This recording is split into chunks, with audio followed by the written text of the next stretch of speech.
All rise, the court is now in session.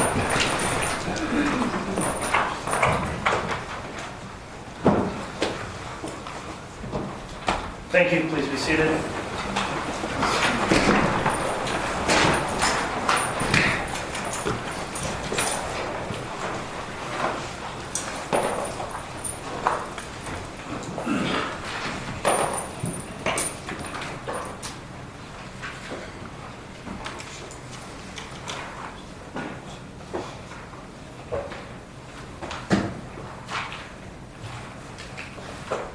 Good morning. This is the time scheduled for hearings on cases CR 22-21-1623, State of Idaho versus Chad Guy Daybell. Mr. Daybell is here present in court, represented by counsel John Pryor.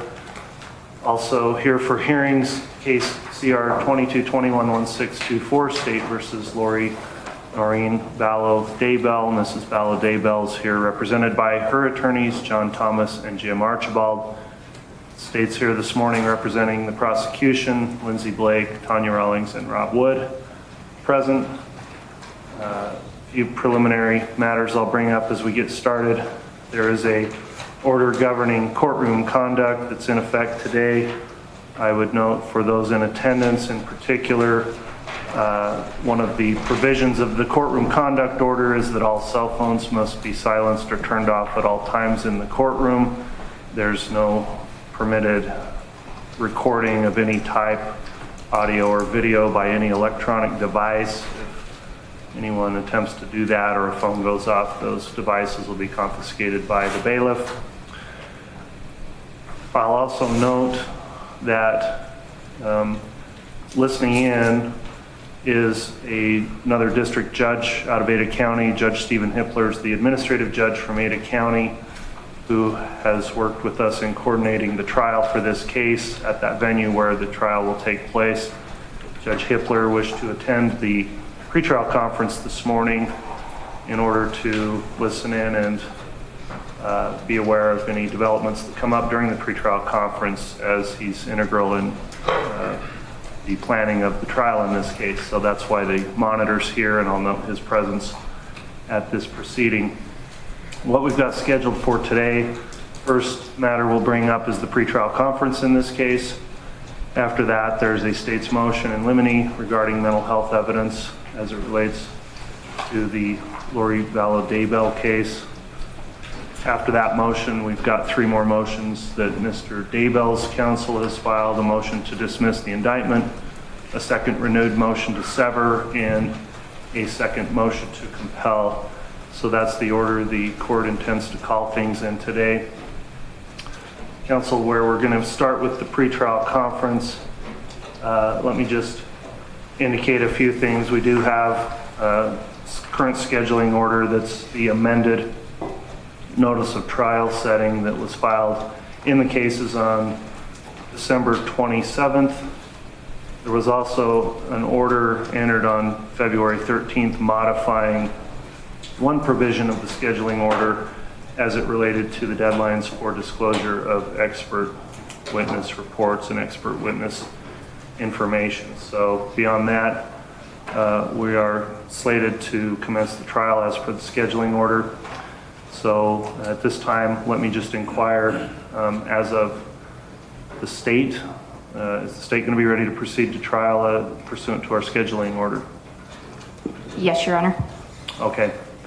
I will note, we discussed yesterday during a hearing that was closed regarding 404B evidence, the witnesses that would be listed in the questionnaire that's going to be given to prospective jurors. The court's finalizing that questionnaire this week, and I believe I now have received all of these state's proposed witnesses to include in the questionnaire. Are those complete, Ms. Blake? Your Honor, the state does have an updated list that we intend to provide the court and counsel today. I would indicate it was the state's understanding from the pretrial order that we had until 2 weeks before trial to turn in our final witness list. There is a slight chance that there could be a few modifications to that list, but we do have an updated one to submit to the court today. Okay. And on that issue, Ms. Blake, it is true that the scheduling order does give a later time frame than what we anticipated because of the questionnaire. So if that occurs, you'll still be in compliance with the scheduling order. We're just trying to obviously make the questionnaire as complete as possible to get the best information. So we'd appreciate any efforts of you getting all of your witnesses you can at this point disclosed, and the same would apply for the defense. Thank you, Your Honor. Okay. All right, let me move to you then, Mr. Pryor. I believe we also received the disclosed witness list from you. Is that correct? That is, Judge, and again, that's going to probably need to be updated as well. Okay, and to the extent you can get those as soon as you can, hopefully by the end of this week, the court would appreciate it, but I do recognize you're still within your time frame under the order. Going back to trial, I know you've got pending motions still to be decided that could impact things, Mr. Pryor, but otherwise, what's the defense position at this point on our currently scheduled trial to start on April 3rd? We're not going to be prepared for trial, Judge, on that day. Okay. Well, I'll note that on the record. We'll be hearing more in terms of a substantive argument on that as motions come and are argued. Who's going to speak for Mrs. Daybell? Mr. Archibald, what's the position of your defense team for our trial date? We're ready to proceed, Your Honor. Okay. All right. The court would note these cases are joined. There's been several motions to sever. There's also a pending additional motion to sever. However, Mrs. Daybell's case being scheduled when it is, a big part of what's driving that date, of course, is the speedy trial right that has been asserted in that case. And so that's where we stand, and the court does intend to try these cases together absent a ruling otherwise with pending motions. So I think that's probably about as far as I can tell you in terms of trial. Obviously, we've done a lot of preparation. Counsel's met with me and the administrative judge as well from Ada County for trial preparations. I can't advise you that they're ready there. We've got the courtroom set up and ready to go for our trial dates. That's what we intend to do. So let me just ask then, are there any other issues or matters we need to bring up on the pretrial conference this morning, Ms. Blake?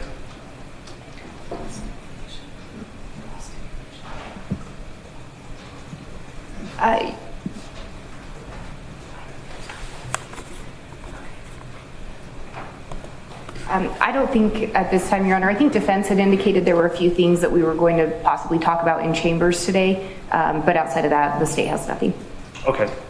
All right. From Mr. Pryor, on behalf of your client, anything else on the pretrial conference today? Judge, I think you spoke of the three pending motions as they relate to the issues that I've addressed in those briefs and motions. So standing on that, Judge, other than that, there isn't. Okay. Thank you, Mr. Pryor. Mr. Archibald, anything further to bring up on the pretrial conference? Your Honor, we disclosed yesterday to the state of Idaho our expert mental health evidence reports. We did not file those with the court. We also prepared a witness list for the jury questionnaire, and we supplied that to the prosecutors and also to your law clerk. And so I wanted to make sure that those were received. Our witness and exhibit list will be fine-tuned as well, similar to the state, and it will be filed with the court 14 days before trial. All right. Thank you, Mr. Archibald. We did receive the information you sent yesterday in terms of the disclosed expert information. I think, was that only sent to prosecution then? Yes. And Your Honor, we did receive both, all the documents that he's referencing. Okay. All right, counsel, I appreciate your efforts in getting prepared for trial. That will conclude then the pretrial conference for this morning on the case. The next matter we'll bring up then is a motion that was filed by the state.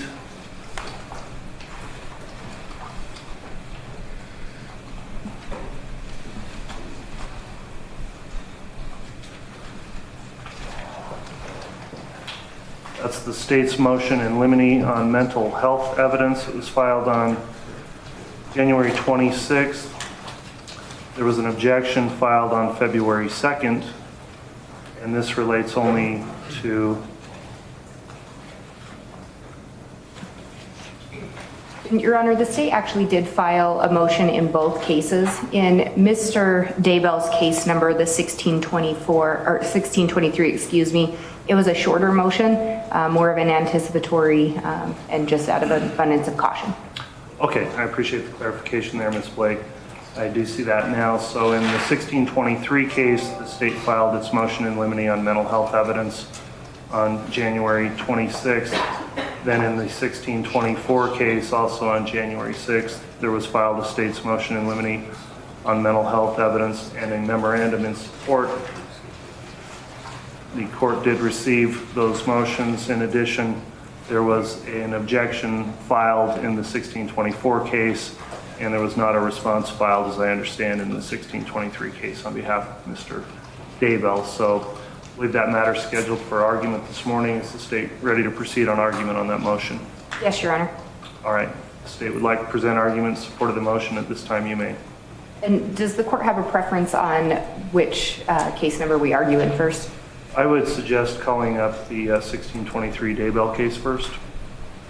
With regard to Mr. Daybell, Your Honor, the state has filed a motion in limine to exclude any use of mental health evidence as a defense to any of the elements or otherwise in a trial in that matter. The reason being, there has been no filing under 18207 to indicate that Mr. Daybell would intend to challenge any mental health condition as a defense in this case. Given that, out of an abundance of caution, we're just asking that the court, based on that, exclude any use of an expert at trial regarding mental health and/or any argument by defense regarding mental health as a mitigating factor during the guilt phase of the trial. The state recognizes during the penalty phase that is a different, there is a different standard applied there, but for the duration of the guilt phase, it's the state's position they should not be able to reference mental health or use it as a defense. All right, thank you, Ms. Blake. Response on that motion, Mr. Pryor. Judge, as the statute requires, I'm required to file a notice to the prosecuting attorney that I intend to do that. I don't intend to do that during the guilt phase of the trial. There'll be no reference or use of mental health, and I assume then that the state won't be offering any evidence in that regard either. So given that, Judge, there won't be an objection during the trial of the guilt phase. All right, thank you, Mr. Pryor. So based on the filing of the motion and pursuant to the requirements of 18207, the court finds the motion is appropriate under the rule and the statute. So without objection, the court will grant the motion that defendant's mental health at the time of the commission of crimes would be excluded as an issue at trial during the guilt phase. So, Ms. Blake, if the state would prepare an order granting the motion as to that case, the court will get that signed and filed in the case. We will do so, Your Honor. All right, this time then, if you'd like to argue the second motion as it relates to the 1624 case, you may. Thank you, Your Honor. As the court indicated, the state already filed a motion and a brief in support of that motion. It's a similar argument in this case, but we went a little more in depth because we're in a little bit of a different position with regard to Ms. Vallow Daybell. Ms. Vallow Daybell, at times, her defense team has brought up mental health in the capacity of competency, and there have been some challenges with regard to competency, some expert reports prepared in relation to that. However, the defense specifically filed a notice of intent not to use a mental health defense under 18207. With that filing, the state's position is that they would be precluded from now attempting to introduce any expert witness or any mental health defense or argue mental health as a defense to any element or other aspect of the case. Under 18207, the state would have been allowed to have an expert meet and evaluate Ms. Vallow Daybell. And the concern for the state with regard to Ms. Vallow Daybell is while the defense has responded and said we don't intend to use a mental health expert during trial, during the guilt phase, they do reference, of course, that 18207 talks about mental illness evidence can be presented if it negates an element of a crime. The concern the state has is we do not want to run into a situation where during the trial there's an argument that the state has somehow opened the door to allow in this mental health defense. The concern with that is the state should not be bootstrapped or prohibited from talking about things that someone could try to spin and indicate her mental health. The state absolutely intends to talk about the issues regarding the defendant's beliefs. And with that, we have a concern that the defense may then try to argue the door's been opened to argue mental health as a defense to an element of this crime, or to add any additional burden on the state with regard to our burden of proof at a trial when mental health is raised as a defense. In addition to that, as we talked about in State v. Oxford, which is 167 Idaho 515, that case dealt with a defense expert or a proposed defense expert that was going to talk about the defendant's mental condition. However, that expert was going to talk about the mental condition close in time to when the report was made, not in relation to when the crime was charged. The state has seen several reports regarding Ms. Daybell's mental health. As the defense indicated, they recently provided some reports to us just yesterday regarding what they purport that they would intend to use in the penalty phase of trial. Now, the state recognizes the penalty phase is separate from the guilt phase and the standards are separate there. But what we have never seen from defense in any report or from any expert is any evaluation of Ms. Daybell's state of mind at the time of the alleged commissions of these crimes. And I think without that, the defense would be barred from trying to merely insert an attorney's position or otherwise regarding mental health as argument at a jury trial. And with their being prohibited from bringing in an expert in the guilt phase, we don't want to have that door opened for them to simply present argument or request any jury instruction in relation to mental health being a defense or a mitigating factor in the guilt phase. We recognize penalty phase is separate. The defense made a note in their brief, in their response, that would mean the state is barred from presenting our mental health expert in the case in chief or as rebuttal during the guilt phase.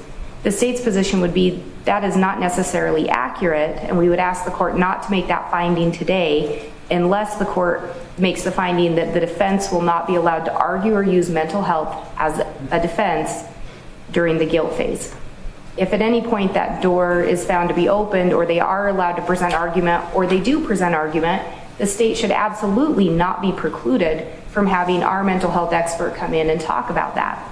Under 18207, the requirement is that it be disclosed 90 days in advance of trial if you are intending to use mental health as a defense. There's no requirement on the state to provide that same information. So essentially, it appears that the defense is trying to essentially bootstrap their own motion in limine to our motion in limine to ask we not be allowed to use a mental health expert in the guilt phase. The state would concede we would not intend to do that so long as the parameters are set and any mental health arguments on the side of the defense are prohibited during the guilt phase for failure to comply with 18207 and for failure to provide any discovery in relation to that.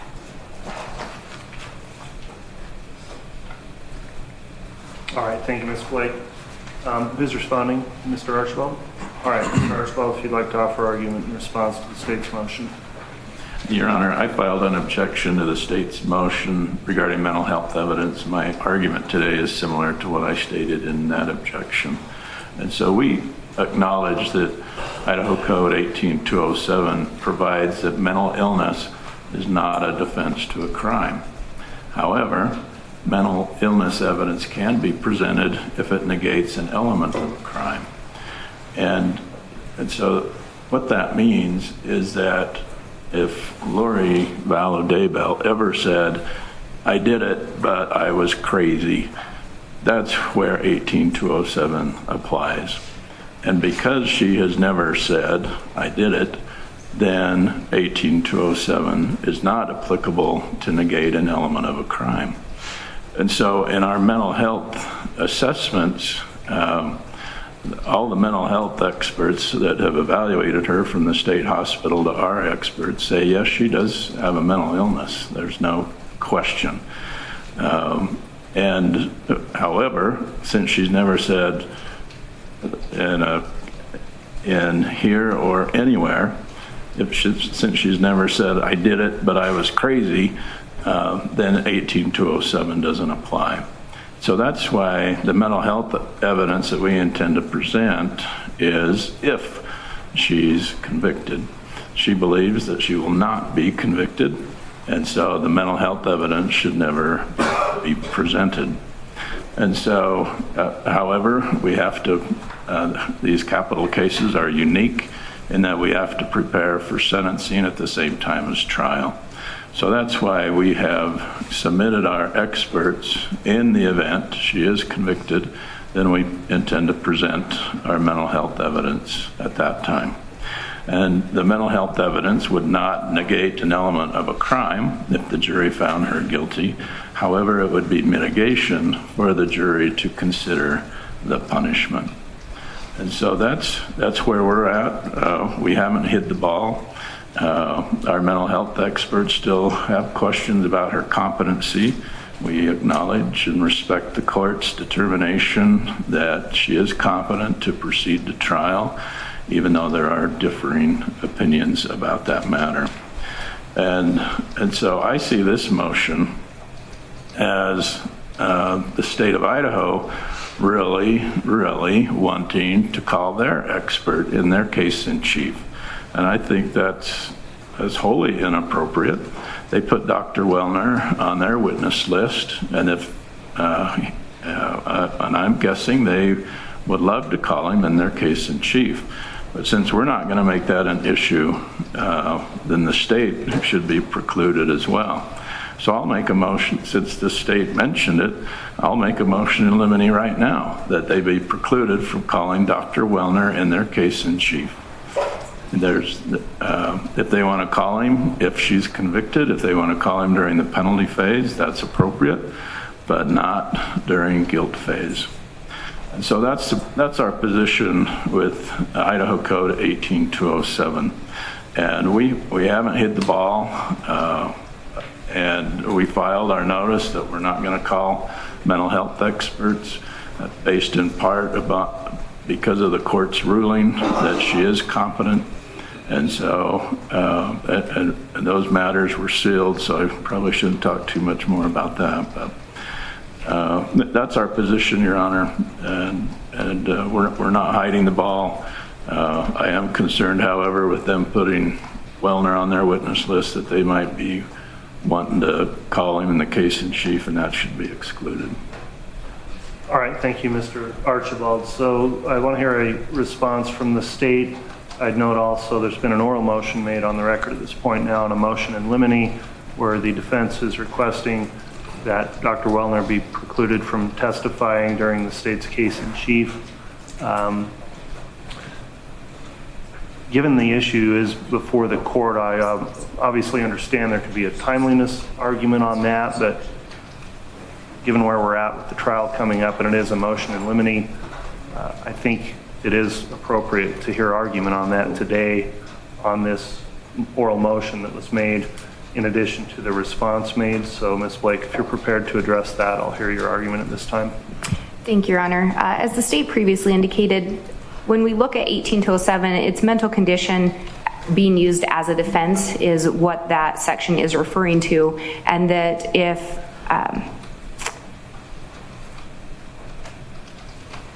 so the state's position would be that we would have not been subjected to the same requirements under 18207. We wouldn't have had access to the defendant to provide any report or to allow the defense experts access to her. However, the state's concern is that if the court does exclude Dr. Wellner, the state is the one that has the burden of proof and would need to evaluate evidence and present it appropriately to the jury as the trial unfolds. So if at any point mental health does become an issue, whether it's in part due to the state's burden of proof to prove every element, or whether it's because it's raised by defense, the state may determine it's necessary to call Dr. Wellner to put things into context for the jury. The state's concern is, given representations made by defense today regarding Ms. Daybell, that multiple experts believe she has a mental health issue, we are concerned that at some point during the trial that will be argued, that will be raised, and the state should absolutely have the ability to ensure that we're able to prove our case beyond a reasonable doubt and to present any evidence that is necessary for the jury to hear. Well, procedurally then, do you intend to call Wellner in your case in chief? It sounds to me like that would be more in the form of rebuttal testimony potentially, but is he somebody you intend to have testify in your case in chief at this point? I don't think at this point, Your Honor, but we would hesitate or be concerned if the court absolutely precluded the ability for the state to call him in our case in chief. While we are making it sound like, and I think at this juncture our thought would be more rebuttal. Obviously, as the trial develops, depending on what questions are asked by defensive witnesses, depending on what ideas or theories are being thrown out there to the jury, the state may make a determination at some point that it absolutely is necessary for Dr. Wellner to come in and provide testimony in the case in chief to put things into perspective for the jury, and to avoid a situation of attorneys trying to comment on or make specific findings or insinuations regarding mental health and its applicability to the commission of the crimes. Again, not looking at the current state of mind of the defendant, but going back to the time when the crimes were committed. If that becomes an issue at any point through questioning of witnesses, through cross-examination, the state may determine it's necessary to call Dr. Wellner. At this juncture, the state is not intending to call him in our case in chief, but we do have him on our witness list and would want to reserve that ability. Okay. Where you made the motion, Mr. Archibald, and I allowed for a response, I'll give you one more bite of the apple here and have any rebuttal argument you wish on the issue of your motion in limine to preclude Dr. Wellner. We do not intend to open the door. We do not intend to make mental health an issue during the guilt phase. So they don't plan to call Wellner in their case in chief, and we don't bring up the issue, then he would not be a rebuttal witness as well during the guilt phase. And so it sounds like they're conceding that they're not going to call him during their case in chief. And so I appreciate knowing that we certainly don't intend to open the door, because our witnesses will be very few during the guilt phase. All right. This motion, the court can grant in part the motion in that the defense has agreed in their response here and pursuant to 18207 that during the guilt phase portion of trial that no expert witnesses would be called by the defense to support a claim under Idaho Code 18207. So as to that part of the motion, the court does grant the state's motion in limine. As it relates back to Dr. Wellner and the motion in limine that was taken before the court today and the other additional issues brought up by the state in their memorandum and argument today, the court's going to take those issues under advisement and will issue a written ruling prior to trial to give you some guidance on whether or not Dr. Wellner would be allowed to present testimony in the case in chief during the guilt phase of the trial or not. And the other issues you've raised, Ms. Blake, will do our best to get an order to give the parties direction so they know how to proceed during the evidence portion of the trial. So granted in part and under advisement for that other part for a written ruling. And would the court like any partial order prepared on that, or is the court going to prepare the full order? I think on that we'll just prepare an order, so we'll incorporate the ruling today from the bench into that order, into an order that will cover the rest of the issues as well. Thank you, Your Honor. All right, thank you. Anything else on the motion today on that one, Ms. Blake? Not at this time, Your Honor. Thank you. Okay. At this point, then we've got additional motions that are brought exclusively on Mr. Daybell's case, 3 motions. Mr. Archibald and Mr. Thomas, if you'd like to remain present with your client for those motions, you may. If you'd like to be excused at this time since they are not filed in your case, you can do that as your preference to remain here and hear the motions. Yes, since it does affect our trial as well, we'll remain if that's okay. Okay, we'll go ahead and proceed with the motions then, and you can be here to observe along with your client. So, Mr. Pryor, then, in this case, we've got the first motion of yours. We'll take up your motion to dismiss the indictment or to preclude the imposition of the death penalty due to continued discovery violations by the state. That was a motion filed on February 10th. The state filed a response to the motion on February 16th, and then you followed up with a reply brief filed on February 21st. The courts reviewed those pleadings, and they're scheduled for argument this morning. Are you ready to proceed with your argument on that, Mr. Pryor? Yes, Judge, and permission to remain seated? Yes, that will work well with the microphone. So, Mr. Pryor, if you'd like to present argument now on that motion, you can do so. Judge, in this particular case, I understand that the court set a deadline for disclosure of discovery. The difficulty is there's a difference between a requirement that the state provide discovery within a deadline set by the state and a time that the state provide me with information that's in their possession that may be either exculpatory, possibly exculpatory, or that could provide the defense with information that may mitigate in this particular case. The concern that I have, Judge, is this, is that at today's date, I believe, if my calculations are not incorrect, the trial in this case is going to start in 21 business days. That's 21 business days. Now, to date, unless I'm mistaken and I missed something, there is DNA evidence that's still outstanding that I don't have in my possession. Now, that DNA evidence that I don't have, Judge, was acknowledged by Ms. Smith when the court asked, is this exculpatory evidence? And Ms. Smith, in a hearing in public, acknowledged that it's exculpatory evidence. She said that. Now, Mr. Wood and Ms. Blake would... Object to that characterization. You can raise that up in your rebuttal argument. The difficulty, Judge, is it's not their determination to determine whether or not the evidence is exculpatory. There is DNA evidence. That DNA evidence has not been provided to me. I submitted an affidavit or a declaration by my expert, Dr. Hampinkian, who at this point, until I receive that evidence, is of no use to me in this case, at least from my perspective. In that declaration, he had indicated that he's going to need about 8 weeks before he is able to provide a report to address that DNA evidence.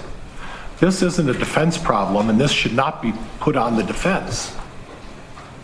It's not my problem about the DNA evidence and what's going on. This is all on the state. They have an obligation to proceed and process DNA evidence. This case started in 2019. The entire time, the source of that DNA evidence has been in the exclusive possession of the state since 2019. In late December, I'm notified that there is some additional DNA evidence. We immediately entered into a stipulation to try to get that processed as quickly as we can so that I would have this. It became abundantly clear, Judge, that I wasn't going to get that evidence, and to date, I still don't have that evidence. I want that evidence. I want to process it. I want it tested. I want it examined by my expert. This isn't a grand theft case. This isn't a DUI case. This is a capital murder case in which the state of Idaho and those prosecutors are trying to impose the death penalty on my client.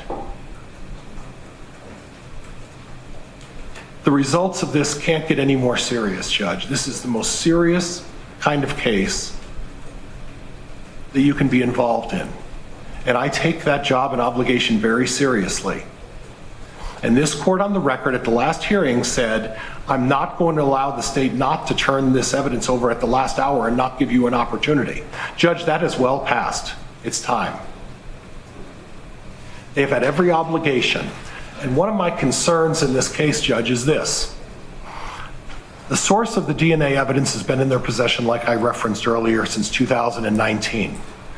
In December, they suddenly discover additional DNA evidence. Surprisingly, more DNA evidence. That's not on me, Judge. That's their problem. That's their difficulty with their experts not either doing their job or doing a very, very sloppy investigation of this case. And in either case, Judge, and if they're just trying to put it on me at the last minute and trying to sandbag me with this, and I hope that's not the case, in either event, Judge, it's blatantly unfair that you're going to hurry me, you're going to rush me into having to do this job and evaluate this stuff in 21 business days because they can't get their act together. They can't do their job and give me sufficient amount of time to do what I need to do in this case to evaluate the evidence. And they don't get to rush me when, according to their most recent, and Judge, I'll point out that they sent me a certified mail, I think last Friday. We were involved in this case and I didn't get it until Monday, the holiday, and FedEx met me at my office on the holiday so I could sign for it on Monday. And that's chain of custody evidence. That's the most recent chain of custody evidence. And thankfully, Judge, I ended up spending the last 2 days going through all of that chain of custody evidence and examining it. But I don't have it to my expert yet. And I can't get it to the expert because I'm here. And now I have to overnight that to my expert, have them evaluate that in 21 days, and hopefully get a report to this court relating that chain of custody evidence. That was on the 21st of February. Again, they're rushing me. The significance is this. That chain of custody evidence, at least portions of it, have been in their custody and their care and their control, and all 5 or 6 or how many lawyers you have now, since 2019. And they think it's okay, Judge, for them to get me this evidence 2.5, 3 years later after all of this evidence is processed. They can make all... Could you clarify? You're talking about chain of custody evidence. I mean, typically a chain of custody is just kind of a list of where the evidence went. What are you referring to specifically when you talk and Judge, about chain of custody if the court wants me to identify specifically what it is, I can do that. If you want me to talk about that, I've been trying to avoid the court's interim order, which talks about not talking about specific discovery. But if this court would want me to do that, I'd be glad to discuss that. Well, at this stage of the proceedings and where we're at with this DNA issue, it's been brought up there. I don't think it violates the protective order that was issued in this case. I want to know what it is you're referring to specifically as to chain of custody evidence. The other thing I wanted to clarify, and you referred to my comments at the last hearing, which of course I remember, that this issue on DNA, as I understood it at the time, the question was, is there DNA? Is there sufficient DNA developed that could be tested? And I'd like you to address whether or not the status of the answer on that issue and then what's been provided, so I can have a clear understanding of just where things stand on this DNA issue. Okay, Judge, my understanding, at least from my reading, is that and what Dr. Hampinkin disclosed to me, is that there is sufficient DNA evidence. There was communication with the state in which there is a testing procedure that was set forth in which the state had indicated that if they send it off to this special lab, that they would have the results back in 3 weeks. 3 weeks, I believe, was a day or two ago, and we still don't have the evidence to my knowledge. If they have provided it, would they please tell me how it's provided, because I don't have it. And I don't have it in my possession, unless somehow it's in that disclosure they just gave me on the 21st, which was Monday. I didn't see it in there. There was reference to other DNA evidence. That DNA evidence included hair samples from each of the respective defendants in this case, and its processing and its sealing and some of those things. Now, it did go forward beyond 2019 to the sending of those samples to the lab that initially did the DNA sample. So there is some of it that's recent, but there's also some of it that goes back to 2019, and that's problematic, Judge. And again, putting this discovery on me on the 21st of February, when I have an expert, and they know I have an expert, who has to evaluate this stuff and look at chain of custody, it's an impossible task. And the reference that I made, that I'm not ready for trial, this is going to apply to each and every one of these aspects of the evidence that this state has decided at the last minute to provide me, for lack of a better word, at the last minute at their convenience. Now, the next evidence, Judge, was provided me on the 13th of February as well. That was the 11th supplement. The supplement after that was provided me on the 6th. That was the 10th supplement. The supplement on the 9th supplement was provided February 5th. So now in the month of February, Judge, just in the month of February, there have been 4 supplements. Those supplements include tips that were involved in this case from 2019. Tips that have been in the possession, and the state addressed that, and quite frankly, I responded to that in my reply, and I won't go into a great amount of detail, but the reality, Judge, is that if it's just something identifying tips, why are there 1,188 pages of tips? And I will let the court know that I haven't even begun to look at those 1,188 pages, because I've had to deal with other matters that are much more urgent at this point. And if the state doesn't think that's important, the importance is simply this, Judge, is if there's information as a result of those tips that's helpful, and I don't know whether there is or not, but it doesn't matter. The fact is they didn't provide me these tips, and these tips are from when this case started. Again, 2019, 1,188 pages. Now, they filed their service of this on the 5th, Judge, but the reality is that counsel and I were present on the 2nd of February for a meeting with the court about the trial, and Judge Hippler was actually there as well. He was listening in today, and the state handed us, both of us, an envelope and said, oh, by the way, here's some tips. We didn't realize we didn't get you these. And here they are. Now,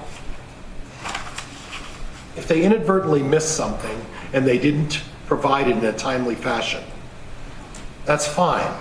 But it doesn't excuse the fact that I don't have to be forced to rush through evidence and review these things at the last minute and try to be prepared for trial because the state can't get their act together. And the fact of the matter is, Judge, is that other than the GPS and the DNA evidence, which was also disclosed late, and the tips, as far as the DNA evidence, that's the only stuff I think is going to be, that I'm almost certain is exculpatory evidence. The rest of it I don't know yet because I haven't had a chance to go through it.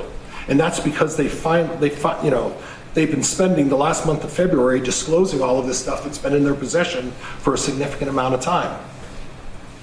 I'd also point out on the 14th of December of 22, that's when the 8th was disclosed. And then on the 7th of December of 22, the 7th supplement was disclosed. So by my count, Judge, in the last 2 months, give or take a few days, they've provided me 6 supplements. That's not what this discovery order was meant to do. Then the state files a 404B. And they say, we want to introduce this evidence, particular evidence. There's a hearing on that. The court wants that fine-tuned a little bit. And lo and behold, they show up and say, oh, by the way, some of this 404B evidence that we want against Mr. Daybell, we're going to use in our case in chief. Now, the stuff that they're talking about in the 404B in their case in chief, Judge, is absolutely related to the 12 terabytes that they've not provided yet. And there are over 12 terabytes of evidence that they've not provided. And we've asked that the court provide us, or at least that they provide that to us. Is this the evidence you're discussing from electronic devices? It is, Judge. Search warrant? Okay. It is, Judge. Now, the concern with the electronic device is this, Judge. Given the fact the state did notice in their inventory some of the electronic devices, they itemized some of the electronic devices. And then what they did, Judge, is they've obviously downloaded all of that information. 12 terabytes of information. Now, 12 terabytes would fit in the back of a cargo van. That's how much evidence is 12 terabytes of information. But what they did is they downloaded it, and then they took piecemeal pieces, small pieces of that evidence, and they injected it into the discovery as they provided it. They didn't identify it specifically. They just said, oh, here is some of this evidence, little bits and pieces. But what they didn't do, Judge, is they didn't give me all of the evidence. Instead, they're relying on the statement that they make. The defense can go down any time that they want and copy this evidence or review this evidence at your leisure. Judge, I don't have the leisure to sit in their office and go through a van or a truckload full of evidence. And they've been sitting on this 12 terabytes of evidence from the beginning of this case when they went to Mr. Daybell's house and obtained a number of electronic devices, 32 electronic devices. What they didn't disclose in the discovery and what they didn't disclose on their list and inventory are the 26 journals that they did not provide. I'm not aware, and if it is in there, I see Mr. Wood shaking his head. I missed it then, but there's 26 journals that have not been provided. They took pieces of those, Judge. Now, I don't know how much free time any lawyer has given their involvement in a capital crimes case, Judge. But my understanding is that if I provide and show up with a hard drive that takes 12 terabytes, it's going to take them a week for me to sit there while they download it onto a computer. And it's going to take me 3 months to go through all of the discovery on the 32 devices and the 26 journals. And to suggest that I'm to do that and sit down because the state has elected to confiscate evidence from Mr. Daybell's house, and then require me to sit down they are not allowed to make this onerous, difficult, or for all practical matters, an impossible task. Now, for the record, I provided the state's support staff a 16 terabyte hard drive. This isn't something, Judge, that I can go to Walmart or to Office Depot or Staples or anything like that. Not possible. You can't buy it in a store, and I went to 3 or 4 stores trying to find a large enough external hard drive to accommodate that information. And last week, or a week and a half ago, last week I believe, the state notified me it's 12 terabytes. So I had to order it special and have it delivered. And once it arrived, I then was able to deliver it to them today for them to start the process of downloading 12 terabytes of evidence. They are not allowed under the discovery rules, Judge, to sit on this evidence and say, well, if Mr. Pryor decides not to pick it up, he doesn't get to pick it up. That's not the way it works. And the fact now that under their 404B, change of heart, for lack of a better word, they've decided that in their substantive case, that 404B evidence, they think they're going to get it in the case in chief. That makes it substantive evidence. And if it's substantive evidence, they are required to provide that to me. And Judge, even if they get it to me next week, I'm not going to get through it all. There's no way. I can't get through it all. Even with the additional support staff I have, there is no way that I'm going to get through that evidence. It's an impossible task. So this is becoming a recurring theme, Judge, and I haven't touched on the 2 motions to compel when I had to compel them to provide evidence. And we have one coming up, and that's on the DNA evidence that I still don't have. And if the state has provided it, please let me know, and let me know where in the evidence that it is, because I don't see it. But Judge, throughout this case, throughout these disclosures, they've been providing evidence or disclosing certain evidence. And what the pattern is this. They provided what's called a Faro scan. And a Faro scan is a technical document that forensics experts use, and without going into more detail. So what they did is they provided me with a Faro scan as one of these disclosures. And instead of giving me all the technical information, what they did is they gave me a face sheet that said Faro scan on it and nothing else. So I file a motion to compel, I do a specific request, and eventually, in the last month and a half, they've been able to get that to me. Now the GPS, same thing. Gave me a face sheet, said, oh, here's a picture of the GPS evidence. And I said, wait a minute, you got to give me the nuts and bolts, you got to give me the technical information. And during one of these disclosures in the last 5 or 6 weeks, they then provided me with 500,000 waypoints that are still being processed by my GPS expert to evaluate one of the phones that we're looking at. The suggestion that they've done otherwise is ludicrous. And if they make that reference, Judge, they're misleading you. Because there is no way that they have provided this information in a timely manner. But this habit of providing partial disclosure and partial evidence, what that tells me, Judge, is this. They have the evidence in their possession. But instead what they're doing is they're providing little bits and pieces and saying, catch me if you can. Provide it to me if you can. And how do I know that? 500,000 GPS waypoints that were never provided originally. 1,188 tips that were not provided and provided now in the less than the last month.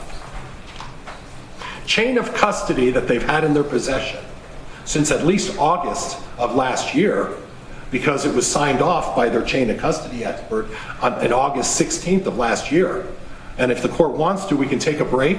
I can print off a copy and show you their expert got the GPS or the DNA evidence on the 16th of August, and that's when they received it, and now I'm getting it on the 21st of February.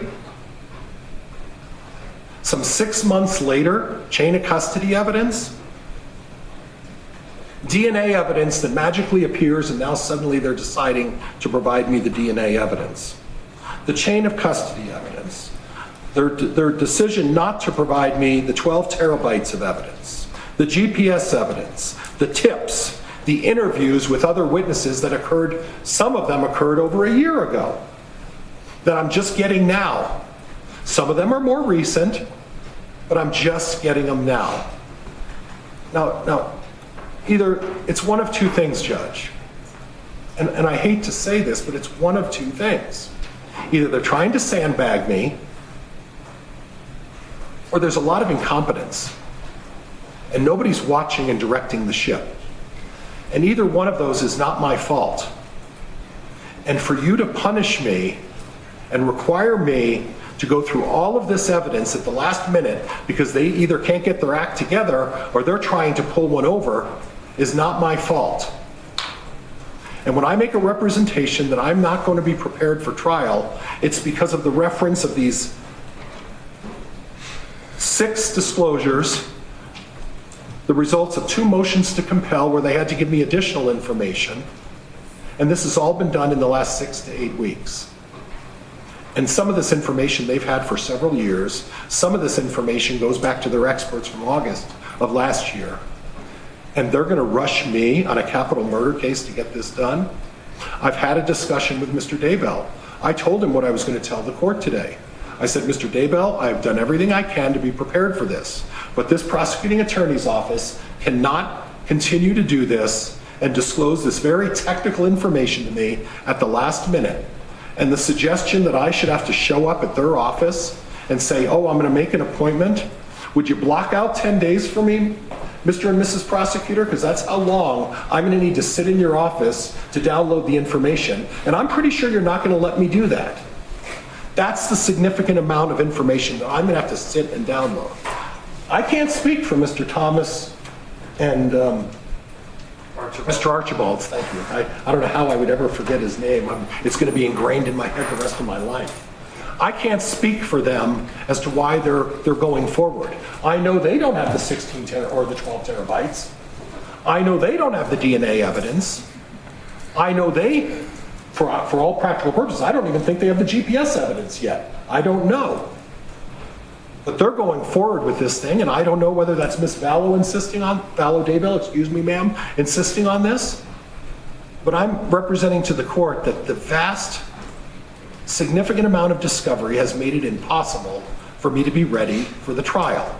Impossible. I can't be ready. I haven't even started working on getting witnesses subpoenaed and ready because all of my time has been spent dealing with these motions and trying to get through discovery as quickly as I can.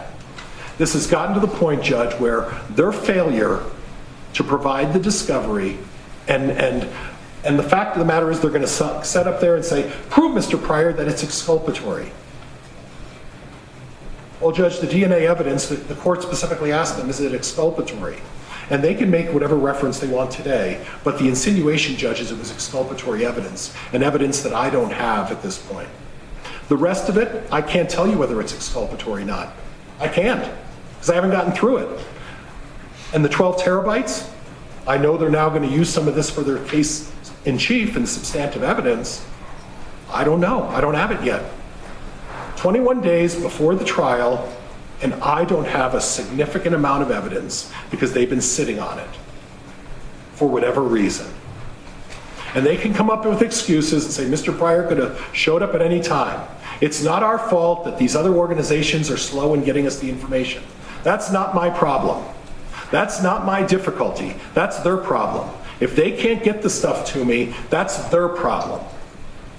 This delay is not on me in any way. This delay cannot be imputed on me in any way. This is a complete breakdown of this prosecutor's office in providing me the information, or it's something even more devious than that, Judge. and that is a concern.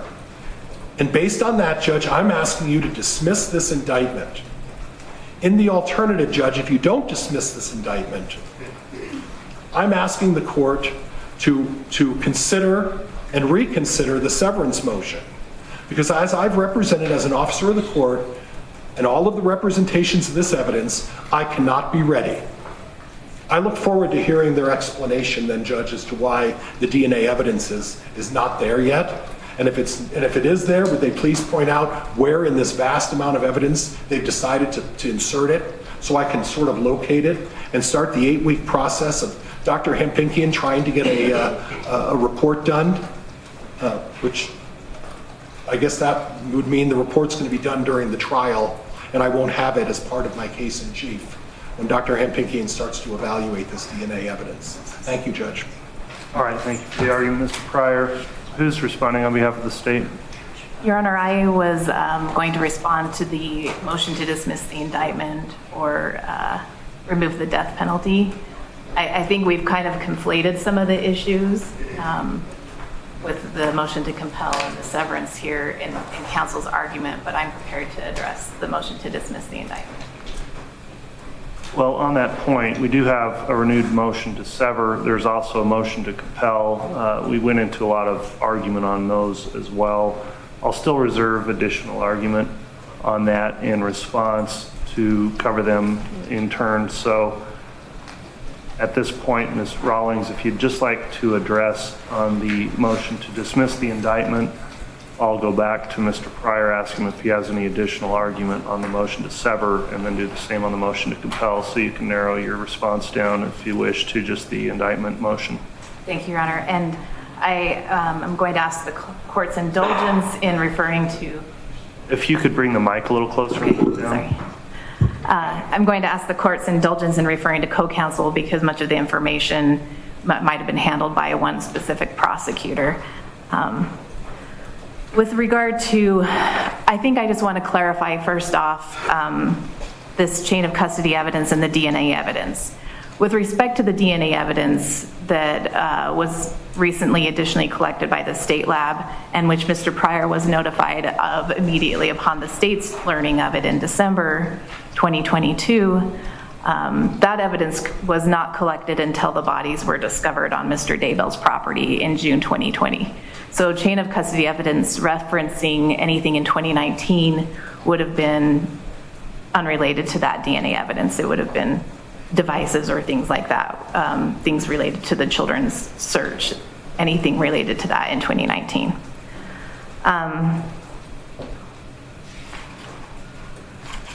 With regard to the DNA evidence, again, during the process of consumptive testing, and I guess I do want to go back a little bit, while it is true that this evidence was obtained by the state in June 2020, and evidence that was not consumptive or was not subject to consumptive testing was tested immediately, and the results were provided to the defense in a timely manner as soon as the state had it.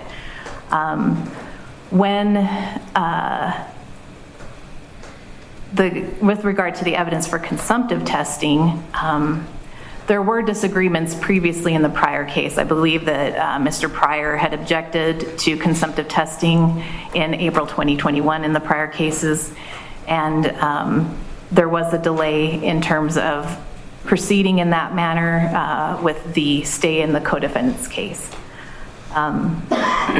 However, the state did eventually file the motion, and a stipulation finally was worked out with defense counsel. But there were discussions that were ongoing through 2021, and then once Ms. Daybell was competent in April 2022.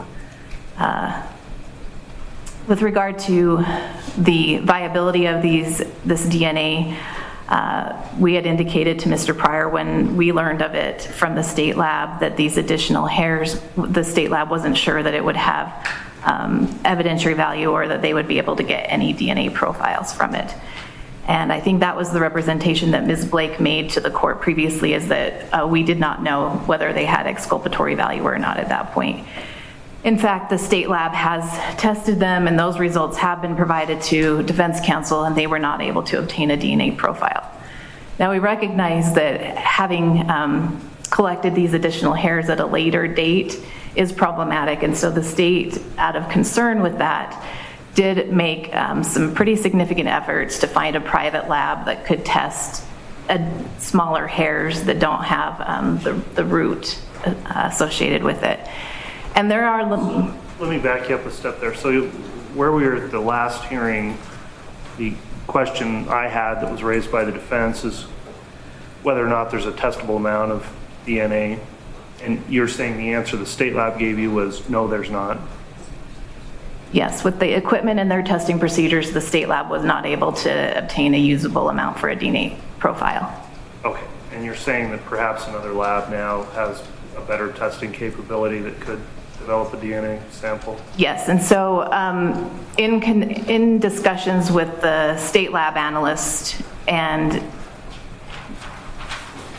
the equipment and the ability of that facility to test, we did discuss whether there was the option to obtain mitochondrial or Y chromosome DNA from private labs that have different equipment or different processes. And the state made some pretty significant efforts to find a private lab to do that. We contacted defense counsel regarding that, and that is the stipulation that Mr. Pryor is referencing that took place rather quickly in January once we were able to locate a private lab in California that could test those smaller hairs for that type of DNA evidence, and could also give us a quick turnaround because we did contact a lab. I think it was Bodie Lab, and I don't remember exactly where they are located, but their turnaround was significantly longer, several weeks. And so the state made, I think, a diligent effort in trying to address the late collection of these additional hairs in case they do have any exculpatory or evidentiary value. Again, we don't know whether they do. What's the current status of?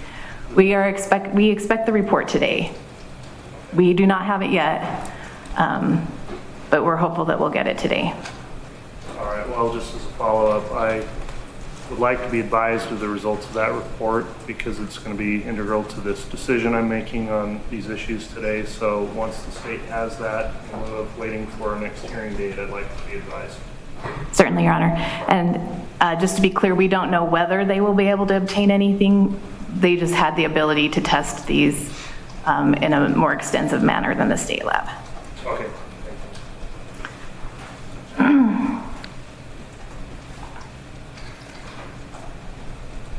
The defendant's request to dismiss the indictment is an extreme remedy that is not justified. The discovery deadline has not passed. The state is aware of its obligation to continue to provide discovery as information becomes available. And we will continue to do so. We will notify the court and counsel as soon as we have this report. We're hopeful that we will have it soon. It's not reasonable to request dismissal of the indictment when information has been shared with the defense prior to the discovery deadline and while the defendant can make use of it. Much is made of the potential for exculpatory evidence, but again, information is considered exculpatory or mitigating only when there is a reasonable probability that its disclosure to the accused would have led to a different result, and that's from State versus Langford that the state referenced in its brief. I think it's noteworthy, Your Honor, that much of the materiality analysis is conducted after a trial has been held and a conviction entered. The defendant continues to couch his complaints of discovery violations as Brady issues without being able to meet the test of Brady. Instead, we are dealing with complaints that are related to motions to compel for discovery for evidence that has been turned over before the deadline of February 27th. Remedies related to motions to compel prior to trial include requiring the party to provide the discovery within a limited time frame, continuances, exclusion of witnesses or evidence, or other sanctions as the court determines appropriate. Dismissal of a case for a pretrial discovery violation is an extreme and unjustifiable remedy. And again, we're not conceding that there's been a discovery violation here, but the argument is that what the defendant is requesting is not appropriate. It's a little bit frustrating, Your Honor, to try and go through, and I fully empathize with defense counsel in terms of going through the vast amounts of discovery. I myself am late to this case. I have not been appointed on it for a lengthy period of time, and I recognize that there is a vast amount of evidence. The state, in an effort to make sure that everything we have turned over previously, has been going through discovery since probably November, going through things and making sure that everything that we have turned over was correct and they're not corrupted. We've had problems, I think, with corrupted files that were discovered after they'd been turned over, and this information just wasn't known to the state. There were a few things in addition, I think, that we thought had been copied over from different law enforcement agencies and then were not. For whatever reason, they just didn't copy over into our cloud discovery file. So we've been going back through everything to make sure that everything that we have supplied to this point is actually there. And that is the reason there have been some recent further disclosures, because we discovered, in an effort to try and be diligent and make sure that everything that we have is turned over and is uncorrupted, we discovered that there were some items that hadn't copied over or that the files had become corrupted.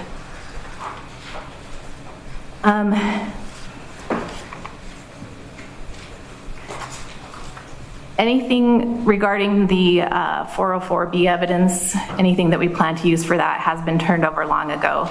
And I just want to be clear that the devices that are referenced by Mr. Pryor that were found in Mr. Daybell's home in January 2020 do not contain any information that the state is intending to use for 404B. Any relevant Any relevant information that the state intends to use in its case in chief has already been turned over, but we are talking about a number of devices that were used by a number of members of the family and the household, and things that are not relevant to the state's case in chief were just kept on the devices and made available for the defendant to come in and look at as required under 16b4, ICR 16b4.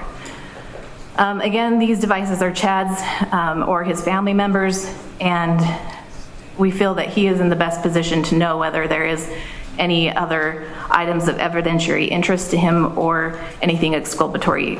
Again, through the state's review of this information, anything that was exculpatory or of significance to the case in chief has been previously provided. With regard to the journals, they were on the evidence list and were disclosed prior to the indictment in this case. They were disclosed in the previous case, so the defense has known about the journals for a significant period of time as well. With regard to I think it was the Cast and Farrow data, we did provide some summary information, but we also provided all of the information with the waypoints on that so that his defense expert could look through things and have that information to prepare a report.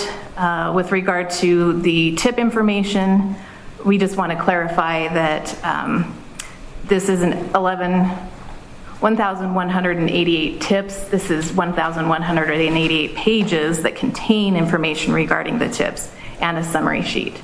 The tips themselves are sometimes small, and so while it sounds like a voluminous amount of information, many of these pages themselves are almost blank, but each tip was contained on a single piece of information or a single piece of paper, if that makes sense.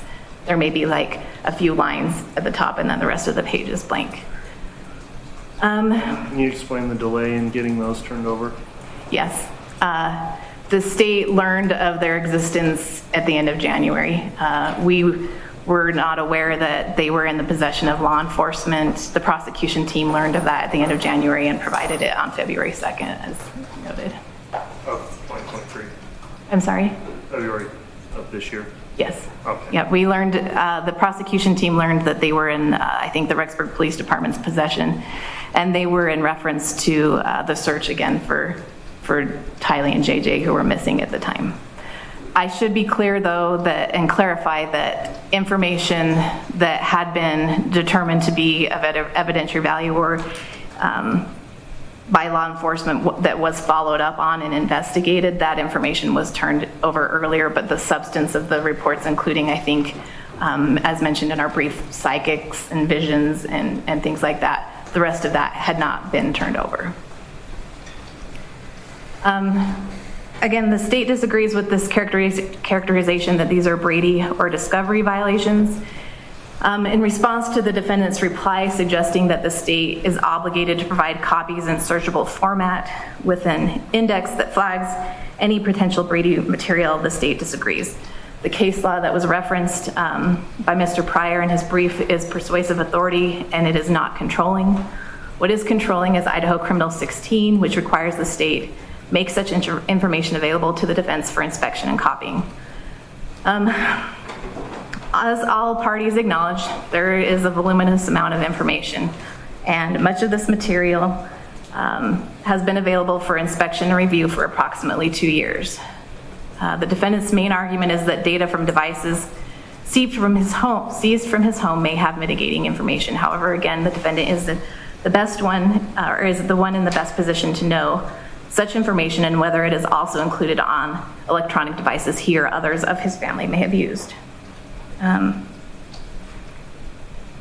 this is similar to the case of U.S. versus Palulu, and I'm probably mangling that, sorry, that was referenced in the state's response to the renewed severance. Furthermore, the Supreme Court has rejected a standard of materiality that focuses on a defendant's ability to prepare for trial, and I think that's been the focus of the argument today. In this case, again, discovery evidence has been disclosed prior to the deadline. Much of this evidence was disclosed previously or made available. This is true for the tips information as well. There may be some information that could aid the defendant in preparation for trial, but this does not transform the evidence from psychics or otherwise into material exculpatory evidence. Although the defendant argues that there may be some information related to alternate perpetrator theories, the state is under no obligation to single out particular pieces of exculpatory or potentially exculpatory evidence pursuant to Rhodes v. Henry. This information has been turned over in a reasonable time frame for the defendant to make use of in trial preparation and before the deadline for discovery has passed. Again, any relevant information from the tips was provided previously, but we acknowledge that the substance of all of the tips was turned over very recently once the prosecution team learned of it. And we were unaware that they had not been, that the full tip file, I guess, for lack of a better word, had been turned over previously. Once we learned of that, we did turn it over promptly, as mentioned.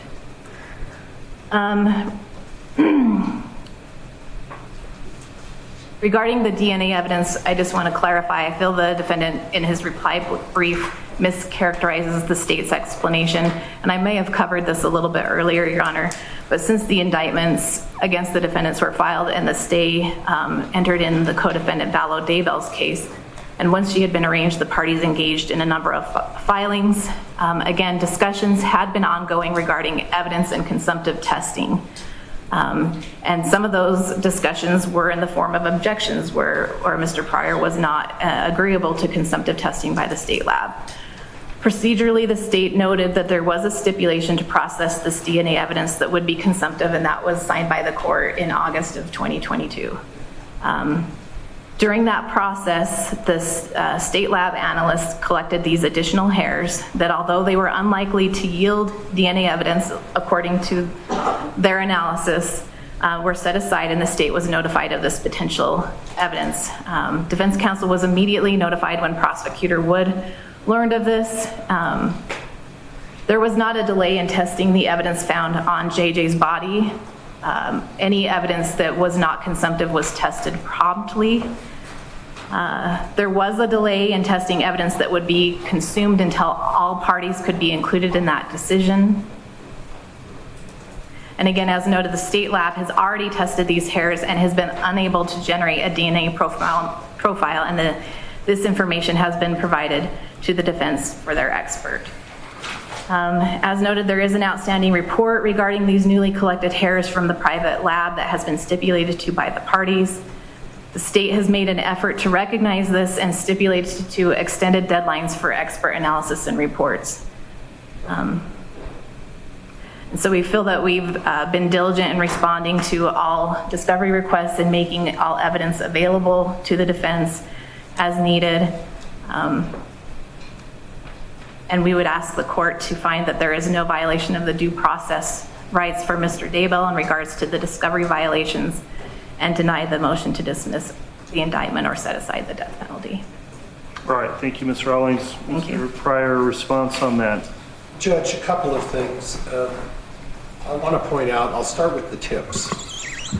1,188 pages. It's a mischaracterization to suggest that each page has only one tip. I've discussed this with Mr. Thomas, Mr. Archibald, and quite frankly, there are a number of pages that have 3 or 4 tips. But there are 500 tips.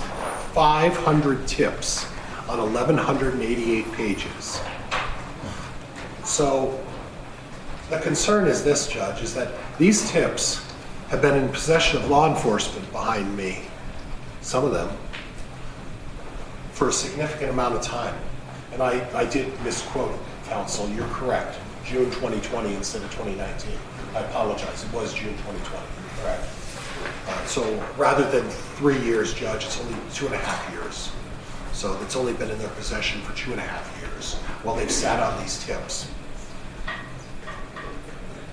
Judge, this isn't a situation where you hand me 500 tips and say, well, this is information that we got. We don't know if there's any value to it or not, but here it is, and we gave it to you on February 2nd.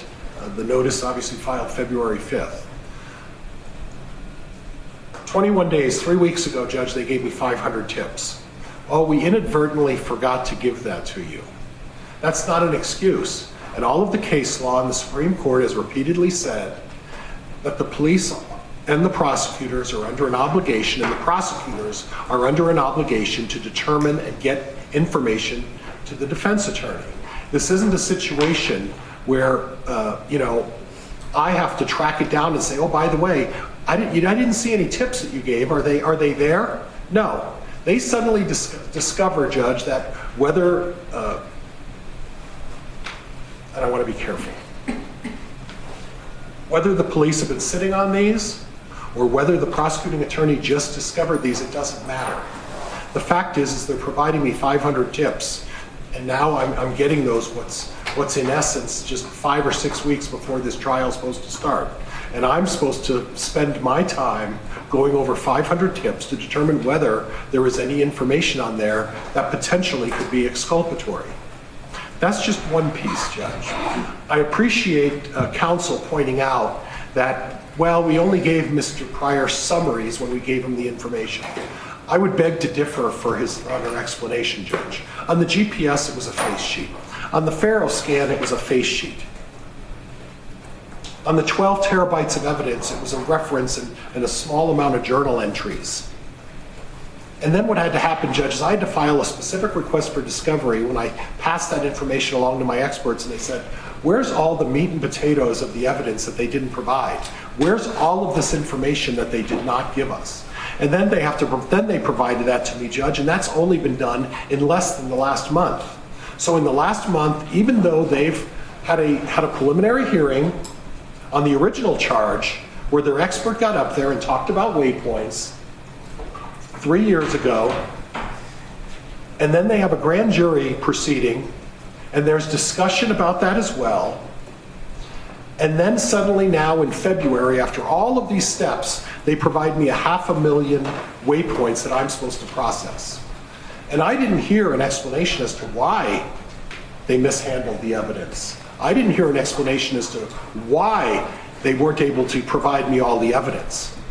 What they did provide is an explanation saying, well, we just discovered that, oh, by the way, we didn't give you all the evidence in a capital murder case. We've just discovered that oops, sorry, but here it is now, and you're supposed to be ready. I'm sorry we didn't get it to you in time. I'm sorry that, oops, our mistake because our police aren't doing their job, and their incompetence has stopped us from getting evidence until 30 days before trial. I'm sorry that my state lab just discovered additional DNA evidence on the 24th or 25th of December, even though we've had a chance to look at this thing for what has been 2.5 years. I'm sorry that we're supposed to do that. And then they're going to try to kick it back on me and say, oh, Mr. Pryor objected to the consumption. Well, with all due respect, Judge, if this is the manner in which the state lab conducts themselves, and they suddenly start discovering new evidence, and new DNA evidence and new hair samples, please forgive me if I'm not ready to jump all in with the state lab and say, you handle it and just give me your report because I completely trust you. Quite the contrary, Judge, I have some serious concerns about what this state lab is doing. I have serious concerns about the way they're handling things. I have serious concerns that in August of 2022, this state lab was provided information and DNA samples to do something, and they sat on it with no explanation whatsoever until February. And now the court is saying, well, let me get that report, and that's going to hinge on whether or not I consider Mr. Pryor's motion for severance. Judge, even if you get me the report today before I leave, Dr. Hampinkian needs to go and do his own mitochondrial testing. Dr. Hampinkian needs to identify who those hairs belong to. If you're suggesting in a capital murder case that holds the ultimate penalty as punishment, that I'm supposed to just ignore the fact that this state lab, according to their own pleadings, oops, we lost something. We misplaced something. We didn't do our job correctly. And I'm supposed to rely on their expertise and say, well, we weren't able to identify whose hairs they were. But don't worry about it, Mr. Pryor. You don't need to know anyway, because it's not really important whose hairs were found on this particular piece of evidence. It's not important to you in this case. Just disregard it, and that's basically what they're saying. Oops, don't worry about it. I don't think oops, Judge. I want to know whose hairs those are. I want to have the opportunity to test that independently by my own lab. I agreed last minute to let them do their testing and do that in the interest of trying to process this and get this moving along. Well, that is an important point, Mr. Pryor, is that you did stipulate to that testing. Yeah, and I stipulated, Judge, because if I didn't stipulate, then I would have been accused of sandbagging and delaying this thing for purposes of getting a severance. What I stipulated to, Judge, is on the 25th or 24th when they notified me, or 26th, I could pull the email up, they notified me that, hey, guess what? We found some more evidence. You're right, Mr. Wood and I diligently said, listen, let's try to get some testing done. But if you look at that stipulation and read it, Judge, it says that does not preclude me from doing my own independent testing. And the fact is, Judge, they weren't going to hand it over to me. Part of the problem is this, is that what I would like them to do is say, hey, we found some evidence. Give it to me. I'll test it. I'll take the time to find my own expert, and guess what? I'll share my results with you. I'll let you guys look at my results, and you guys can decide whether you want to do it. I should have every right to do that like they did, but that's not the way it was going to work. They weren't going to release it to me, and the only thing I could agree to, because I objected to consumption, is, all right, let's have a mutually agreed upon lab, test this stuff as quickly as we can, but please understand and look at the stipulation. I want to do my own independent testing of that evidence, and I insist on it. I want my expert to do it, and I'm not going to be hurried. I'm not going to be rushed, and if this court decides to go forward, go forward. And I will make representations that I have not had sufficient time to test DNA evidence. I was provided tips at the last minute of information that have been sitting in the police officer's possession, and by association, this prosecutor's possession. The Faro scanner that they provided me was a piece of paper that said, hey, there's a Faro scan. And then I had to do a compel to get the rest of the information. The same thing, the summary they talk about with the GPS were a couple of pages, and then I had to turn around and say, give me the 500,000 waypoints, and that just happened in the last month. The chain of custody was just provided to me 2 days ago. The 12 terabytes has not been provided to me. And if the court wants to insist that, oh, maybe I should have gone down to the prosecutor's office and spent a week and a half waiting for them to download, they do not get to sit there and make my job more difficult because they obtained evidence and confiscated evidence and then said, hey, guess what? There's a lot here. You guys have to go and provide it at your own expense and go down to do that. That's not what the intent was of being able to examine. Judge, I could spend 3 months in front of their office examining these devices. You do not get to make my life more difficult to do that. They have to provide it. Devices, Mr. Pryor, that is the standard way things work. When the state has evidence, it keeps the evidence in its custody, and defense is allowed to review the evidence. And if you were provided an opportunity to review those electronic devices, and didn't go do that before now, as long as you were given access to the devices, then that's how evidence works. Evidence doesn't just start floating around to defense attorneys out of the state's custody.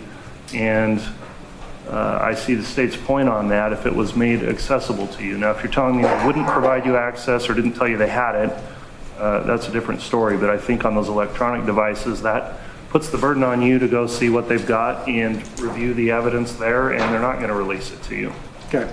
And Judge, I beg to differ with you. I respectfully differ with you, and I think the Supreme Court would differ with your assessment that the sheer magnitude of the evidence, and I provided cites that would suggest, Judge, that they don't get to just sit on their laurels and say, oh, by the way, we have this incredible amount of evidence, and even though we gave you a little bit of pieces of it, by the way, just because, Mr. Pryor, you didn't go down and download it, that's your fault, and oops, I'm sorry. I don't think the Supreme Court would agree with your assessment, with all due respect to the court. But the fact is, Judge, is simply this, is that I put an affidavit and a declaration by Dr. Hampinkian that has not been contested in any way that suggests that in 8 weeks he can get me a report as it relates to whatever this result is of their mitochondrial testing.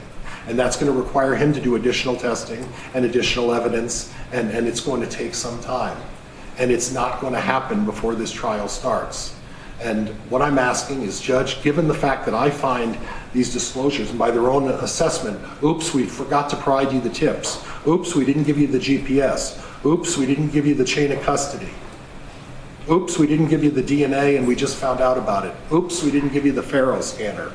And oops, they didn't give me the 12 terabytes. And with all respect to the court, I understand what the rule says.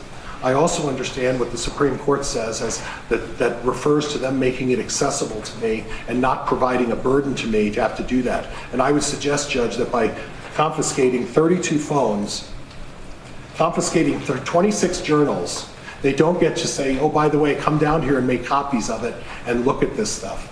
They don't get to impose that kind of a burden on me. They've got to be able to provide that to me, and they've got to be able to provide it as part of their discovery, considering the fact that they gave me pieces of it and they were able to download it and do that.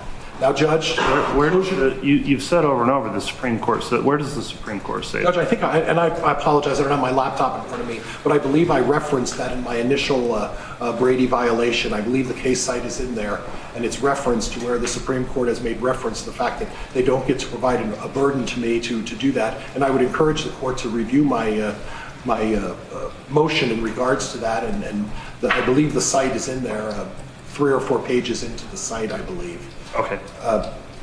In conclusion, Judge, what I'm asking, in addition to, if the court's not willing to dismiss the indictment, I am asking the court to consider sever. I'm not going to go any further on the severance on this topic.